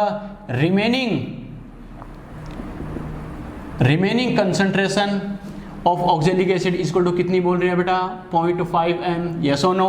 इनिशियल इतनी थी, इतनी रिमेनिंग है, इसका मतलब बाकी कहाँ चलेगी, एड्जॉर्ब होगी बेटा, यस और नो? इसका मतलब मैं क्या कह सकता हूँ, एड्जॉर्ब्ड, क्या कहूँगा, adsorbed concentration of oxalic acid वो कितनी हो जाएगी, स्टार्टिंग में इतनी है और इतनी बच गई तो बाकी कहाँ गई, अरे एड्जॉर्ब हो गई, अधिशोषित हो गई, यस और नो? इसका मतलब क्या कहूँगा बेटा, 1 माइनस 0.5 है, मतलब कितना हो गया, 0.5 m। ये क्या हो गई, रिमेनिंग कंसंट्रेशन है या कौन सी है, एड्जॉर्ब्ड कंसंट्रेशन आ गई। समझ में आ गया? मैंने क्या कहा, स्टार्टिंग में इतनी थी, इतनी रिमेनिंग है, तो बाकी कहाँ चलेगी, एड्जॉर्ब होगी, अधिशोषित होगी बेटा। क्लियर? अब अपन क्या कहेंगे, एड्जॉर्ब्ड अमाउंट मोल में, जैसे मैं बताता भी हूं बेटा, अगर ओनली अमाउंट बोले तो ध्यान रखना ग्राम में हमें आंसर देना है। मैंने क्या कहा, अगर ओनली अमाउंट बोला जाए तो आंसर किस में देना है, ग्राम में आंसर देना है, इस बात को ध्यान रखना बेटा। क्लियर? चलो बेटा, तो देखो क्या करेंगे, कैसे करना समझना।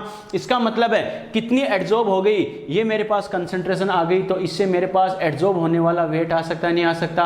अरे आ सकता बेटा। कैसे, मोलरिटी से मेरे पास वेट कैसे आता है बेटा, मोलरिटी क्या होती है, वेट अपॉन मोलिकुलर वेट, और अपॉन में क्या करेंगे बच्चों, v अगर ml में है तो मल्टीप्लाई क्या करते हैं बच्चों, 1000, यस और नो? क्लियर? तो यहां से मैं क्या कर सकता हूं बच्चों, देखो वैल्यू पुट करो तो कैसे करेंगे, यहां पे देखो बेटा, एड्जॉर्ब्ड कंसंट्रेशन मेरे पास कितनी है, 0.5 इक्वल टू वेट मुझे चाहिए, multiply by 1000 upon mw। Crystalline oxalic acid बोला, ध्यान रखना, नॉर्मल ऑक्जेलिक एसिड हो तो mw होता है 90 ग्राम, लेकिन क्रिस्टलाइन होता है तो साथ में 2H2O, अरे 2H2O वाटर मॉलिक्यूल ऐड होते हैं। ध्यान रखना बेटा, अगर ओनली ऑक्जेलिक एसिड बोले तो ये लेते हैं, लेकिन क्रिस्टलाइन बोले तो साथ में क्या करते हैं बेटा, 2H2O लेते हैं। समझ में आ गया? नॉर्मल ऑक्जेलिक एसिड का क्या होता है, अगर 90 ग्राम होता है तो पूरे का क्या होता है, 126 ग्राम होता है। छोटी मोटी चीज़ें ध्यान रखना है। तो ये क्या होगा, 126 मल्टीप्लाई बाय VmL मुझे कितना बोल रहा है बेटा, 50। समझ में आ गया? तो यहाँ से मेरे पास W आ सकता है, नहीं आ सकता? W इक्वल टू क्या आ जाएगा बेटा, W अगर मुझे चाहिए तो देखो 0.5 126 मल्टीप्लाई बाय 50 अपॉन क्या हो गया, 1000, यस और नो? क्लियर? ठीक है बेटा। इसे अगर मैं करूं, देखो 0 से डेसिमल को उड़ा दे, और हमें पता 5 को 5 से करे तो 25 ये कितना हो गया, 40 टाइम डिवाइड हो जाएगा, यस और नो? ठीक है बेटा। और इसे अगर मैं करूं, देखो बच्चों इजी वे में कैसे करेंगे, 126 को अगर 2 से डिवाइड करता, इस 0 को एक बार छोड़ दो, 126 को 2 से डिवाइड करता कितना आता, 63, अरे 63 63 आता। फिर हमें 4 से करना है तो फिर से 2 से कर दो, कितना आ गया, 31.5, यस और नो? अरे 31.5 हो गया, 63 का हाफ है, और 0 और लगा दो, डिवाइड कर दो, क्या हो जाएगा, 3.15 ग्राम। बच्चा यही करेगा, लेकिन ये आंसर नहीं है। ध्यान रखना बच्चों, ये आंसर नहीं है। ये आंसर तो कब होता, ये आंसर तब होता जब हमें पता है बेटा कुछ नहीं बोलता। ये जो एड्जॉर्ब होने वाली अमाउंट आई है, कितने से आई है, 0.5 ग्राम वुड चारकोल से। अरे हमें पता है चारकोल की अमाउंट कितनी दे रखी है, 0.5 ग्राम, और ये जो मेरे पास अमाउंट आई है वो कितने से आई है, तो 0.5 ग्राम से आई है, यस और नो? तो क्या लिखेंगे बेटा, एड्जॉर्ब्ड अमाउंट, मैं क्या कह सकता हूं, adsorbed amount of oxalic acid by 0.5 gram charcoal equal to कितनी है बेटा, 3.15 ग्राम, यस और नो? लेकिन मुझे क्या बोला है, अरे 0.5 ग्राम से पूछा है क्या, नहीं बेटा, पर ग्राम से पूछा है। तो मैं क्या लिखूंगा, adsorbed amount of oxalic acid by क्या लिखेंगे, 1 ग्राम चारकोल अरे पर ग्राम से पूछा है तो क्या करेंगे, 1 ग्राम चारकोल के रेस्पेक्ट में क्या करूंगा, 3.15 अपॉन क्या करूंगा, यानी 0.5 ग्राम। यस और नो, बात समझ में आई। इसे मैं सोल्व करूं बेटा तो क्या करेंगे, 3.15 डेसिमल हटाए तो ऊपर 10 अपॉन में क्या 5, ये 2 टाइम तो कितना हो जाएगा 6.30 ग्राम। ये मेरा आंसर है। समझ में आया कैसे किया, यस और नो, क्लियर। फटाफट स्क्रीनशॉट लो बेटा, कोई दिक्कत हो तो बोलो फटाफट, कोई दिक्कत हो तो बोलो फटाफट।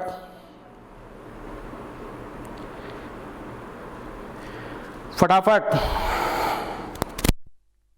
लो फटाफट, कोई दिक्कत हो तो बोलो।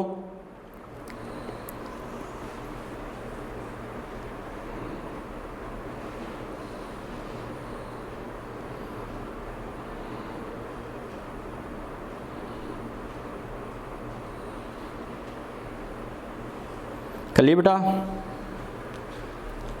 यस और नो, यस और नो, समझ में आ गया, वेरी गुड। स्क्रीनशॉट ले लिया बेटा, छाया चित्र ले लिया आपने, चलो बेटा वेरी गुड। चलो एक क्वेश्चन ऐसा और देखते हैं बच्चों।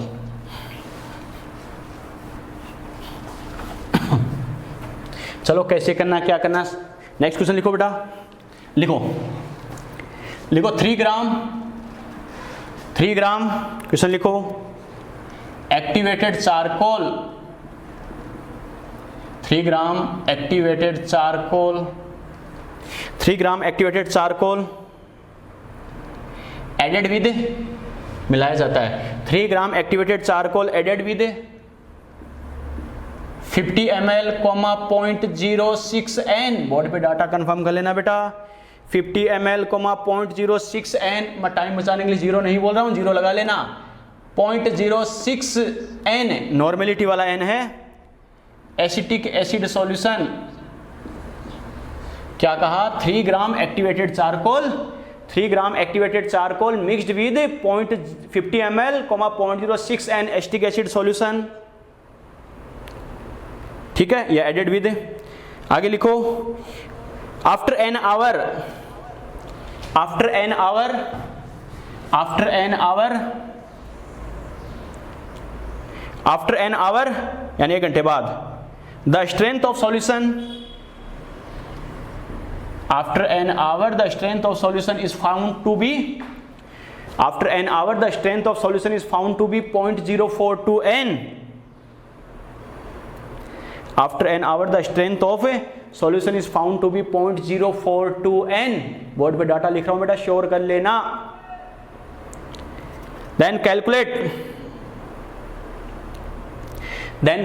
the adsorbed, then calculate the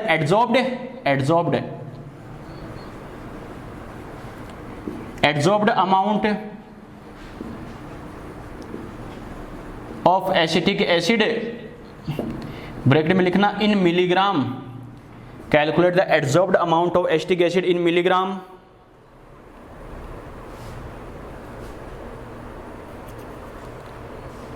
by per gram charcoal,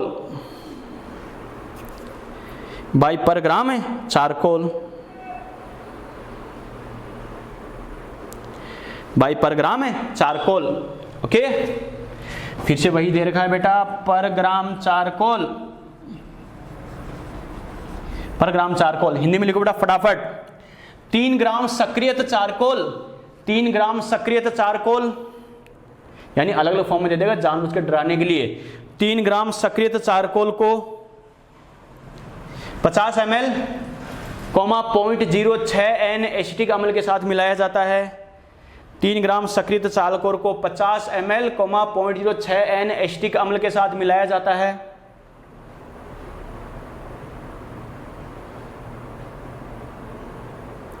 मिलाया जाता है, ठीक है। लिखो 1 घंटे पश्चात, 1 घंटे पश्चात, 1 घंटे पश्चात, 1 घंटे पश्चात विलियन की सामर्थ्य, 1 घंटे पश्चात विलियन की सामर्थ्य, 1 घंटे पश्चात विलियन की सामर्थ्य 0.042 N प्राप्त होती है।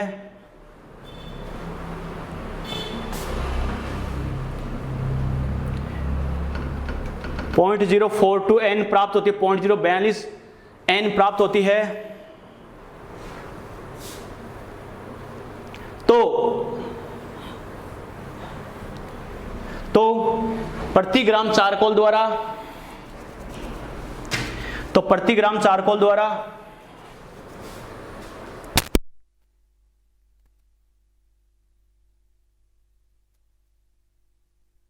तो प्रति ग्राम चारकोल द्वारा 10 मिनट बता देना। तो प्रति ग्राम चारकोल द्वारा अधिशोषित है, तो प्रति ग्राम चारकोल द्वारा अधिशोषित है,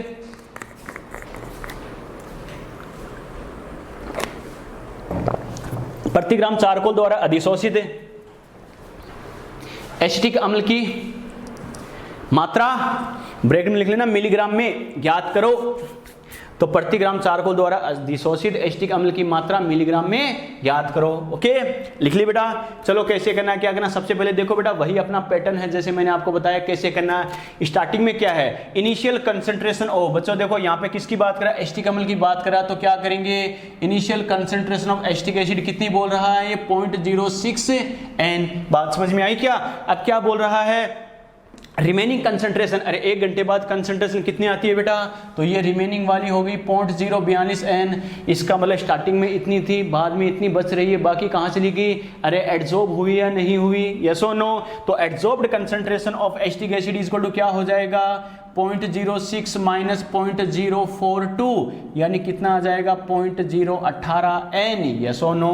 अरे 0.060 में 0.042 माइनस करेंगे तो 0.018 आ गया समझ में, क्लियर। इसका मतलब ये मेरे पास एड्सॉर्ब्ड कंसंट्रेशन आ गई, इससे मेरे पास एड्सॉर्ब्ड वेट आ सकता है, नहीं आ सकता। अमाउंट बोला है मैंने, क्या कहा, अमाउंट देखते ही दिमाग में आ जाना चाहिए, वेट की टर्म में मुझे देना, कुछ नहीं बोले तो ग्राम में, क्लियर, ठीक है। इसका मतलब नॉर्मेलिटी का कॉन्सेप्ट लगा दो बेटा। नॉर्मेलिटी क्या होती है, W/mW, क्या कहा, W/mW multiply by x multiply by 1000 और अपॉन में क्या होता है VmL, यस और नो।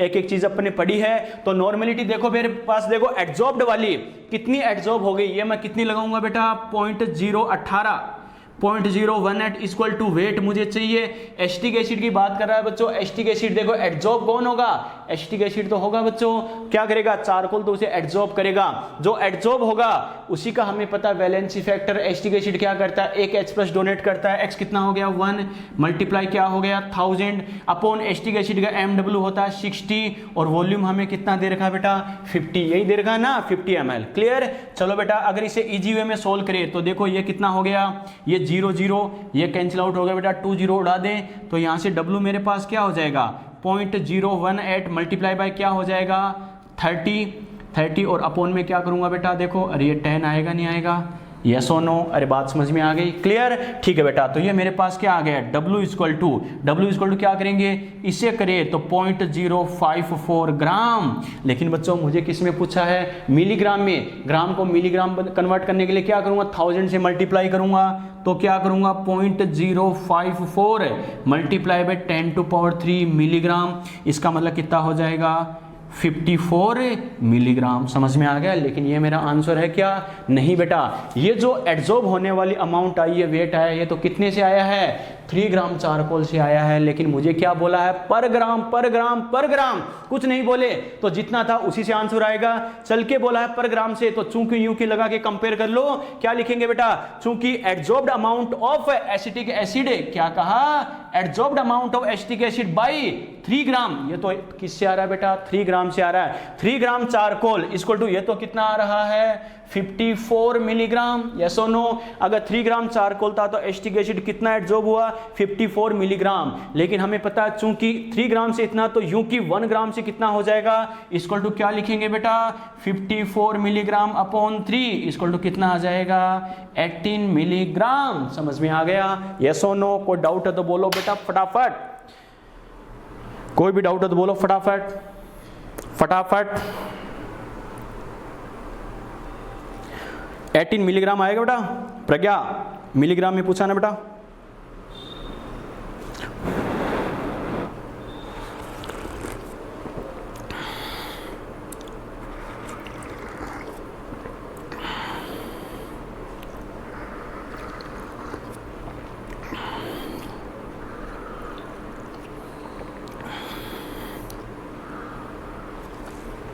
कर लिए बेटा, कर लिए? और किसी की दिक्कत?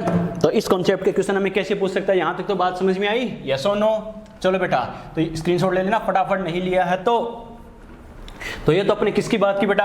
एड्जॉर्प्शन के कॉन्सेप्ट की हमने बात की है कि एड्जॉर्प्शन के लिए हमें न्यूमेरिकल पूछे तो कैसे पूछ सकता है। ओके चलो बेटा, अब बात करते हैं बेटा कोगुलेशन जो हमने पढ़ा था उस पे कैसे क्वेश्चन पूछ सकता है। ओके लिखो बेटा, नेक्स्ट क्वेश्चन लिखो, द कोगुलेशन ऑफ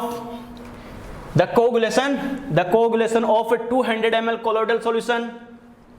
क्वेश्चन लिखो बेटा नेक्स्ट फटाफट, the coagulation of 200 ml colloidal solution, the coagulation of 200 ml colloidal solution takes place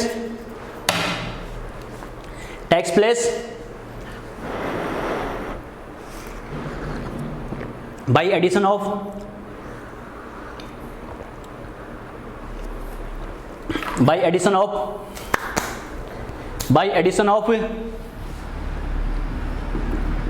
0.73 gram HCl, by addition of 0.73 gram HCl,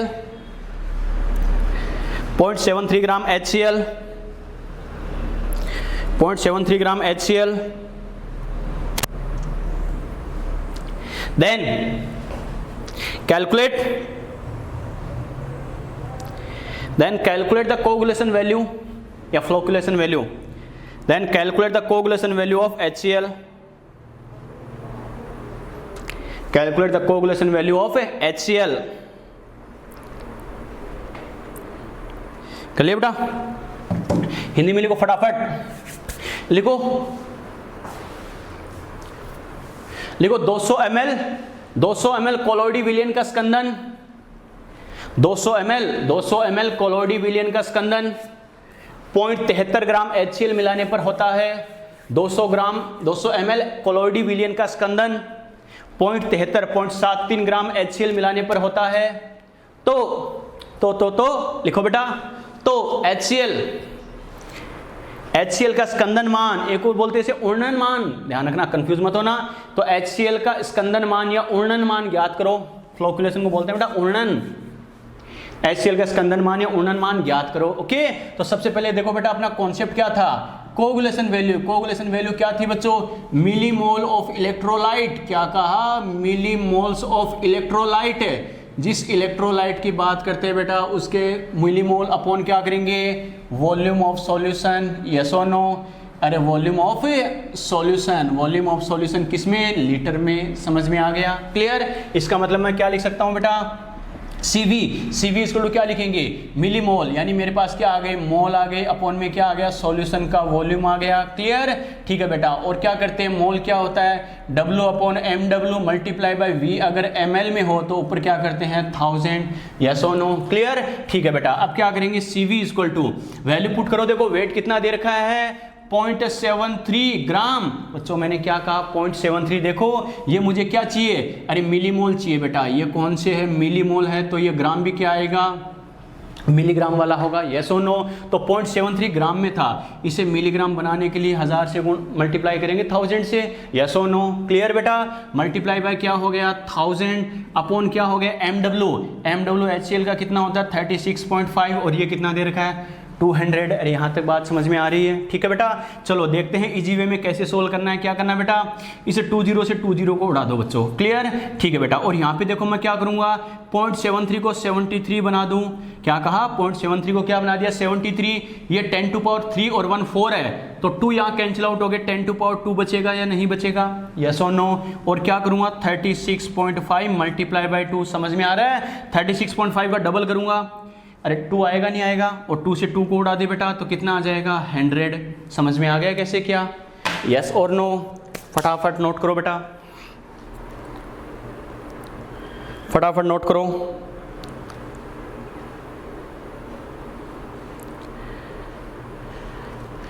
समझ में आ गया कैसे किया?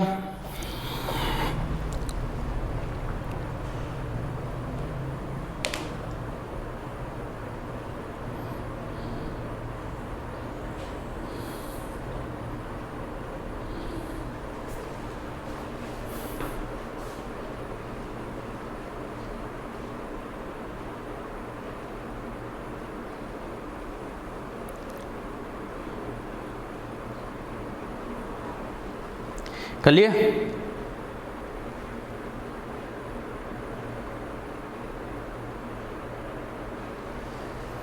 कर लिए बेटा? चलो एक और शानदार क्वेश्चन करते हैं बेटा इस कोऑगुलेशन वाले कॉन्सेप्ट पर। एक तो बच्चों जैसे मान लो इस कॉन्सेप्ट पर पूछ सकता है, एक हमें कैसे पूछ सकता है। नेक्स्ट क्वेश्चन लिखो, शानदार क्वेश्चन है, लिखो लिखो AgI bracket I minus AgI bracket I minus colloidal solution AgI bracket I minus colloidal solution can be coagulated by, क्या कहा? AgI bracket I minus colloidal solution can be coagulated by addition of AgI bracket I minus colloidal solution can be coagulated by addition of suitable electrolyte, can be coagulated by addition of suitable electrolyte. हर कोई electrolyte add करेंगे coagulate कर सकते हैं क्या? नहीं, suitable वाला। Can be coagulated by addition of suitable electrolyte, then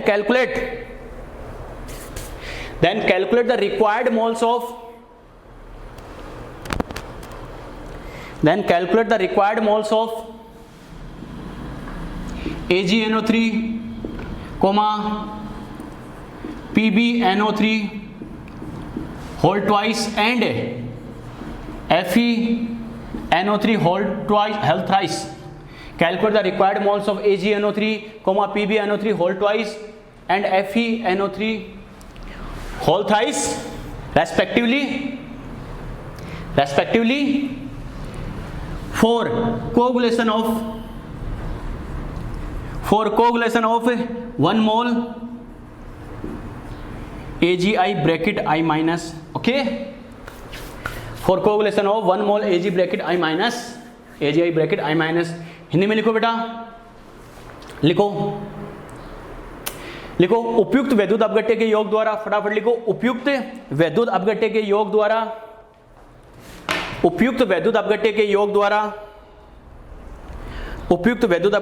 द्वारा AgI ब्रैकेट I माइनस कोलोडी विलियन को स्कंदित किया जा सकता है। उपयुक्त वैद्युत अपघट्य के योग द्वारा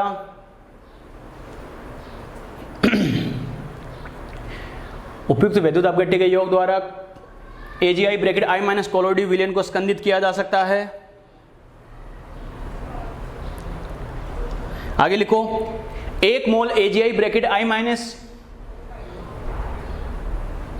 1 mole AgI bracket I minus को स्कंदित करने के लिए 1 mole AgI bracket I minus को स्कंदित करने के लिए AgNO3,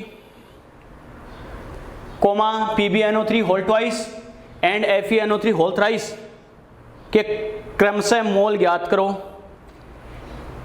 1 mole AgI bracket I minus को स्कंदित करने के लिए AgNO3, PbNO3 whole twice and FeNO3 whole thrice के क्रमशः मोल ज्ञात करो,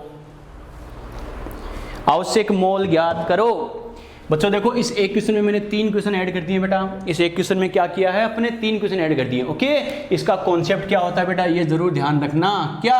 कोगुलेशन के लिए very very very very important condition है बेटा। क्या? फॉर कोगुलेशन स्कंदन के लिए ये जरूर ध्यान रखना। इक्विवेलेंट ऑफ, क्या कहा? Equivalent of colloidal solution. मैंने क्या कहा? कोलोइडल सॉल्यूशन जो है, कोलोइडी विलियन है, उसके इक्विवेलेंट यानी तुल्यांक बराबर क्या होगा? इक्विवेलेंट ऑफ क्या? इलेक्ट्रोलाइट। मैंने क्या कहा? जो वैद्युत अपघट्य आप ऐड कर रहे हो बेटा, उसके इक्विवेलेंट दोनों के क्या होने चाहिए? बराबर होने चाहिए। ये कंडीशन ध्यान रखना, very very very very important. आ गया समझ में? इसका मतलब एक बात तो श्योर है, जिसका हमें कोगुलेशन करना है उस कोलोइडल सॉल्यूशन के इक्विवेलेंट और जो इलेक्ट्रोलाइट ऐड करेंगे दोनों के इक्विवेलेंट तुल्यांक बराबर होने चाहिए। क्लियर? ठीक है बेटा। इसका मतलब एक बात तो श्योर है, मोल की हेल्प से देखो, हमें मोल की टर्म में बात करा है तो मैंने कहा था इक्विवेलेंट के कई सारे फॉर्मूले होते हैं, याद है ना? कंसंट्रेशन की टर्म में, वेट की टर्म में, मोल की टर्म में। तो बच्चों देखो, अपन अगर बात करें तो मोल की टर्म में बात करें तो क्या होता है? मोल मल्टीप्लाई बाई एक्स, यस और नो। अगर मैं कहूं 4 AgI अरे इसके मोल मुझे दे रखे हैं बेटा, तो क्या करेंगे, इसके अगर इक्विवेलेंट की मैं बात करूं तो क्या कह सकता हूं, इसका मोल कितना है 1, और Ag plus i minus x कितना होगा 1, तो इसका इक्विवेलेंट कितना आ गया 1 आ गया। यस और नो? इसका मतलब Agi का अगर मुझे मोल दे रखा है, इससे मेरे पास इसका इक्विवेलेंट आ गया कोलोडी सॉल्यूशन का, और उसी से इलेक्ट्रोलाइट के इक्विवेलेंट आ सकते हैं नहीं आ सकते? आ सकते हैं बच्चों, जैसे अपन क्या करते हैं इलेक्ट्रोकेमिस्ट्री में करते हैं। ओके, तो देखो बेटा क्या करता हूं, सभी को मैं सीक्वेंस से लिख रहा हूं। ये तो क्या हो गया Agi, ठीक है, और ये किसको लिख रहा हूं मैं AgNO3, यस और नो? और दूसरा क्या है बेटा PbNO3 होल ट्वाइस, और लास्ट वाला क्या है बेटा FeNO3 होल थ्राइस। बात समझ में आई क्या? देखो सभी को एक साथ कैसे कैलकुलेट करना, अलग अलग कैलकुलेशन करने की जरूरत नहीं है बच्चों। क्लियर? ठीक है, अगर मैं बात करूं इक्विवेलेंट की, इसका 1 इक्विवेलेंट है, मैंने क्या कहा इसका इक्विवेलेंट 1 आ रहा है क्योंकि इसका मोल 1 दे रखा है, तो हमें पता बाकी के इक्विवेलेंट भी कितने आएंगे 1 ही काम आएंगे बेटा। यस और नो? क्योंकि अगर इनसे कोगुलेट करना है तो जितना Agi का इक्विवेलेंट है वही क्या आएगा, इसका इक्विवेलेंट आना चाहिए। यस और नो? क्लियर? अब इक्विवेलेंट क्या होता है, मोल मल्टीप्लाई बाई एक्स। अगर मुझे मोल चाहिए तो इक्विवेलेंट अपॉन एक्स करूंगा या नहीं करूंगा? यस और नो? करेंगे बेटा। तो अगर मोल की टर्म में लेके आए, इसके इक्विवेलेंट 1 है तो हमें पता है एक्स कितना होता है 1, तो ये तो 1/1 आ गया। इसकी बात करते हैं बेटा, एक्स कैसे देखना है, अरे पॉजिटिव नेगेटिव देखते हैं नहीं देखते? इसका पॉजिटिव कितना 1, इसका नेगेटिव कितना -1। यहां बात करें तो ये क्या आएगा +2, ये -2, ये +3 और ये -3। यस और नो? अरे बात समझ में आई क्या? हमें पता टोटल लिखा मैंने, नाइट्रेट पे तो नो डाउट -1 ही आएगा बेटा, ऐसे लिख लो कोई दिक्कत नहीं है, -1 -1 समझ में आ गया? इसका मतलब है टोटल पॉजिटिव नेगेटिव कितना 1 x1 हो गया, यहाँ कितना 2 x2 हो गया, टोटल पॉजिटिव या टोटल नेगेटिव चार्ज, याद है ना? ये +3 और -3। इसका मतलब अगर मुझे मोल चाहिए तो मोल क्या होता है E/x। यस और नो? इक्विवेलेंट कितना है तो 1/1 कर दिया। इसका x कितना है 1, तो 1/1। इसका देखो बेटा इक्विवेलेंट 1 है, x कितना है 2, तो 1/2। इसका इक्विवेलेंट है 1, x कितना है 3, तो ये मेरे पास क्या आ गया, इनका आंसर आ गया। समझ में आ गया? यस और नो? क्लियर? अरे कैसे करना क्या करना समझ में आया बेटा? कोई डाउट है तो बोलो फटाफट, कोई भी डाउट है तो बोलो फटाफट फटाफट फटाफट फटाफट। स्क्रीनशॉट लो बेटा, एक लास्ट क्वेश्चन करते हैं इसका, फिर फटाफट स्क्रीनशॉट लो।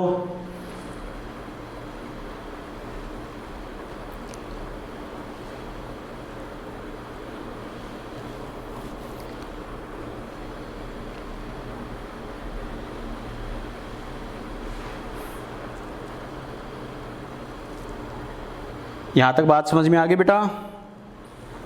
Very good. चलो बेटा अपने चैप्टर का और इसके हर कॉन्सेप्ट का लास्ट क्वेश्चन डिस्कस करते हैं। ओके, कैसे करना है क्या करना है। ये जो क्वेश्चन हमने लिखा है बच्चों, ये ध्यान रखना, उसके आगे सॉल्यूशन जरूर ऐड कर लेना फिर में। लास्ट क्वेश्चन लिखो बेटा, एम्स में आया हुआ है, लिखो which is most suitable, which is most suitable, which is most suitable for disperse in benzene, which is most suitable for disperse in benzene, which is most suitable for disperse in benzene। ठीक है, हिंदी में लिखो, benzene में प्रक्षेपण के लिए सर्वाधिक उपयुक्त है, बेंजीन में प्रक्षेपण के लिए सर्वाधिक उपयुक्त है। लिख लिए? मेरे साथ कुछ जटिल संरचनाएं बनाओ बेटा, कुछ जटिल संरचनाएं अपन ऑर्गेनिक टाइप से बनाते हैं ना, कुछ जटिल संरचनाएं बनाते हैं। बेंजीन में प्रक्षेपण के लिए सर्वाधिक उपयुक्त है, टेंशन मतलब ऑर्गेनिक नहीं पढ़ेंगे अपन, ठीक है। दूसरा लिखो बेटा,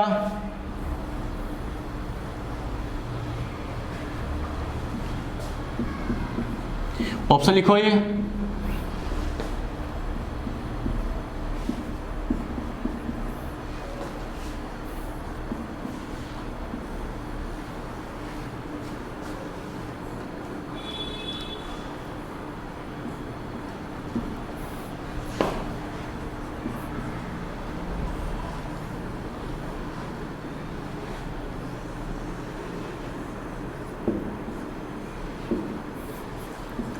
क्या कहा, बेंजीन में प्रक्षेपण के लिए सर्वाधिक उपयुक्त है बेटा। इसका मतलब अपन क्या करेंगे बच्चों, देखो इसमें क्या है, अरे सीधी सी बात है, देखो ये नेगेटिव पॉजिटिव ग्रुप है या नहीं है बेटा।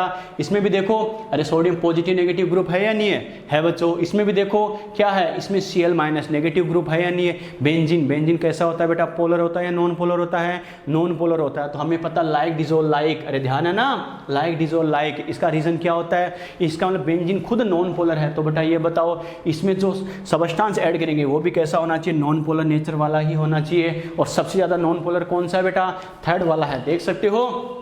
इसमें देखो सोडियम पर पॉजिटिव, ऑक्सीजन पर नेगेटिव, जहाँ पॉजिटिव नेगेटिव आ गया पोलर, यहाँ भी देखो नेगेटिव पॉजिटिव आ सकता है। यहाँ पर बात करें क्लोरीन, यहाँ से रिमूव हो सकता नहीं हो सकता है, क्योंकि इलेक्ट्रॉन नेगेटिविटी ज़्यादा है तो इलेक्ट्रॉन गेन करके बॉन्ड ब्रेक कर सकता है। इसका मतलब ये भी पॉजिटिव नेगेटिव चार्ज आ सकता है, पोलर है। लेकिन यहाँ पर देखो पॉजिटिव नेगेटिव वाला कोई भी ग्रुप है क्या, नहीं, ओनली हाइड्रोकार्बन की चेन है बेटा, यस और नो। अरे हाइड्रोकार्बन में कार्बन हाइड्रोजन ही होता है, तो हमें पता है इलेक्ट्रॉन नेगेटिविटी में डिफरेंस नेग्लिजिबल होता है। इलेक्ट्रॉन डोनेट या गेन करने वाला कोई लफड़ा है क्या, नहीं बच्चों, कोई लफड़ा नहीं है। तो कोई पॉजिटिव नेगेटिव का रीजन है नहीं है बेटा। तो क्या लिखेंगे, इसका रीजन क्या है, नॉन पोलर। क्या कहा, नॉन पोलर इंटरेक्शन। क्या कहा, नॉन पोलर इंटरेक्शन। समझ में आ गया, यस और नो, यस और नो, यस और नो। कोई दिक्कत है तो बोलो बेटा, कोई भी दिक्कत है तो फटाफट। ये हुआ बेटा अपना चैप्टर कंप्लीट बेटा, ठीक है। और क्यों बताओ, कोई दिक्कत है तो। हर चीज़ अपने डिस्कस किए, ध्यान रखना बेटा। अपने नीट के बेसिस पे अपने बात की है, कुछ क्वेश्चंस भी मैंने लास्ट में डिस्कस किए हैं बेटा, कैसे करना, ताकि जेईई लेवल पे कुछ अच्छे क्वेश्चंस अगर बना दे तो हमें कैसे करना है, क्या करना, ठीक है। यहाँ तक कोई दिक्कत है तो बोलो। अपना चैप्टर कंप्लीट है। फिर मैं इस बात को कह रहा हूँ बच्चों, क्या इसमें आपको जो एग्जाम एक्सरसाइज मैंने फाइल सेंड की है बेटा, PDF फाइल, ध्यान रखना, उसमें टाइम वेस्ट करने की बजाय जो थ्योरेटिकल कॉन्सेप्ट है उसको एक बार और पढ़ देना एक्स्ट्रा बेटा, ठीक है। आज आपको पूरी शीट एक साथ कंप्लीट पढ़नी है। पेन यूज़ करते करते, सर ने कहा था ये ऐसे जहां दिक्कत आए अपने जो रिकॉर्डेड लेक्चर्स है उनकी हेल्प लेनी है, सर ने कैसे बताया था। फिर भी दिक्कत है, कोई दिक्कत नहीं है, मुझे कॉल करना है, आ गया समझ में, कॉल मैसेज करके डिस्कस कर सकते हो। अगर आपके कॉन्सेप्ट एक एक क्लियर है तो ही आप क्वेश्चन प्रैक्टिस करना, क्योंकि बायोटाइप से चैप्टर है बेटा, सीधा एंड जो आपको मैंने नोट सेंड किए सीधा लाइन टू लाइन उठा के आएगा, समझ में आ गया।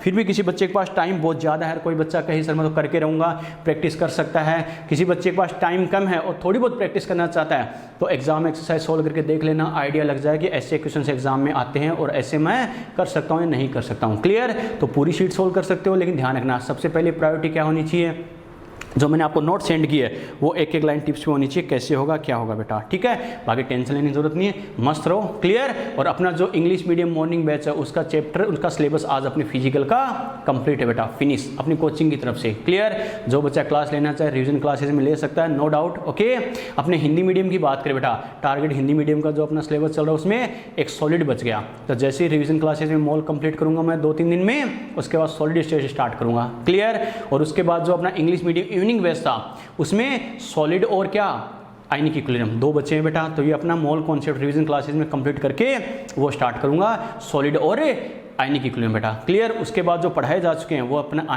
केमिकल काइनेटिक्स, जो बच्चे लेट आए उनका चलता ही रहेगा, केमिकल काइनेटिक्स सॉल्यूशन वगैरह जो भी करना है वो सब चलता रहेगा, टेंशन मत लो। क्लियर, तो हिंदी मीडियम का ओनली सॉलिड बच गया, और अपना इंग्लिश मीडियम इवनिंग बेस्ट था उसका सॉलिड और आयनिक इक्विलिब्रियम, वो अपन मोल कॉन्सेप्ट कंप्लीट करते ही उसके बाद करेंगे। क्लियर, आपकी क्लासेज में खुद कम कर रहा हूँ, टेंशन मत लो, ताकि जो अपने टेस्ट की प्रिपरेशन के लिए आपको टाइम ज़्यादा मिले, ठीक है बेटा। अब हो सके तो जहाँ तक पॉसिबल हो उसके मैं दोनों टाइम क्लास की बजाय एक ही टाइम क्लास रखूँगा, कोई दिक्कत नहीं। अपनी रिविजन क्लासेज में जो चैप्टर बच गए अपने वो सारे हो जाएंगे, टेंशन मत लो, क्योंकि सेल्फ स्टडी का टाइम देना भी ज़्यादा इंपॉर्टेंट है। तो सेल्फ स्टडी भी करते रहो बेटा, मस्त रहो। एग्जाम कब होगी क्या होगी कोई भरोसा नहीं, हमें पहले से इस चीज़ के लिए प्रिपेयर रहना है, और आपसे ज़्यादा बेटर प्लानिंग मैंने सारी कर रखी है, किस दिन आपको क्या कहना है क्या करना है वो टेंशन मत लो बेटा, हम हैं, आपको टेंशन लेने की जरूरत नहीं है। बस आप सिर्फ पढ़ाई की टेंशन लो कि मुझे पढ़ाई करनी है, जितना बोला जाए वो करना है। क्लियर, टेस्ट का टारगेट आपको दिया गया है, ठीक है। रिकॉर्डेड लेक्चर यूट्यूब पे इसलिए अपने रखे हैं, जहाँ बच्चे को दिक्कत आए वो हेल्प ले सके, ये कैसे था क्या था, फिर भी दिक्कत है कॉल मैसेज करके कॉन्टैक्ट कर सके, मस्त रहो। तो इंग्लिश मीडियम मॉर्निंग बैच है मेरी तरफ से फ्री है बेटा, कोई दिक्कत नहीं, वो बैच मेरी तरफ से फिजिकल का काम हो गया, 2-1 दिन में उनका इनऑर्गेनिक का काम भी हो जाएगा, मस्त रहो। फिर भी कोई दिक्कत है कोई दिक्कत नहीं, रिविजन क्लासेज अटेंड कर सकता है, हमारी तरफ से मनाही नहीं है। लेकिन जो हिंदी मीडियम मीडियम का बच्चा है वो सॉलिड स्टेट के लेक्चर स्टार्ट होंगे, ज़रूर लेना, ध्यान रखना क्या क्वेश्चन करना है, कैसे करना है, एक एक कॉन्सेप्ट बताऊंगा। ओके, इंग्लिश मीडियम इवनिंग है, उनको सॉलिड और आयनिक ये 2 के लेक्चर लेने तो मस्ट हाई है बेटा, मोल के बाद सॉलिड आयनिक दोनों, उसके बाद लेना चाहे वो बच्चे की मर्जी है, अपनी कोचिंग की तरफ से उसका सिलेबस हो जाएगा बेटा, ठीक है। और कोई दिक्कत बोलो बेटा फटाफट, ठीक है। चलो बेटा बाकी बात करते हैं अपन नेक्स्ट लेक्चर में। ओके, अपना सरफेस केमिस्ट्री कंप्लीट है, थ्योरी वापस रिवाइज कर देना और वीडियो लेक्चर की हेल्प ले लेना, और भी कोई दिक्कत हो बेटा कॉल कर देना बेटा, ठीक है। Okay bye.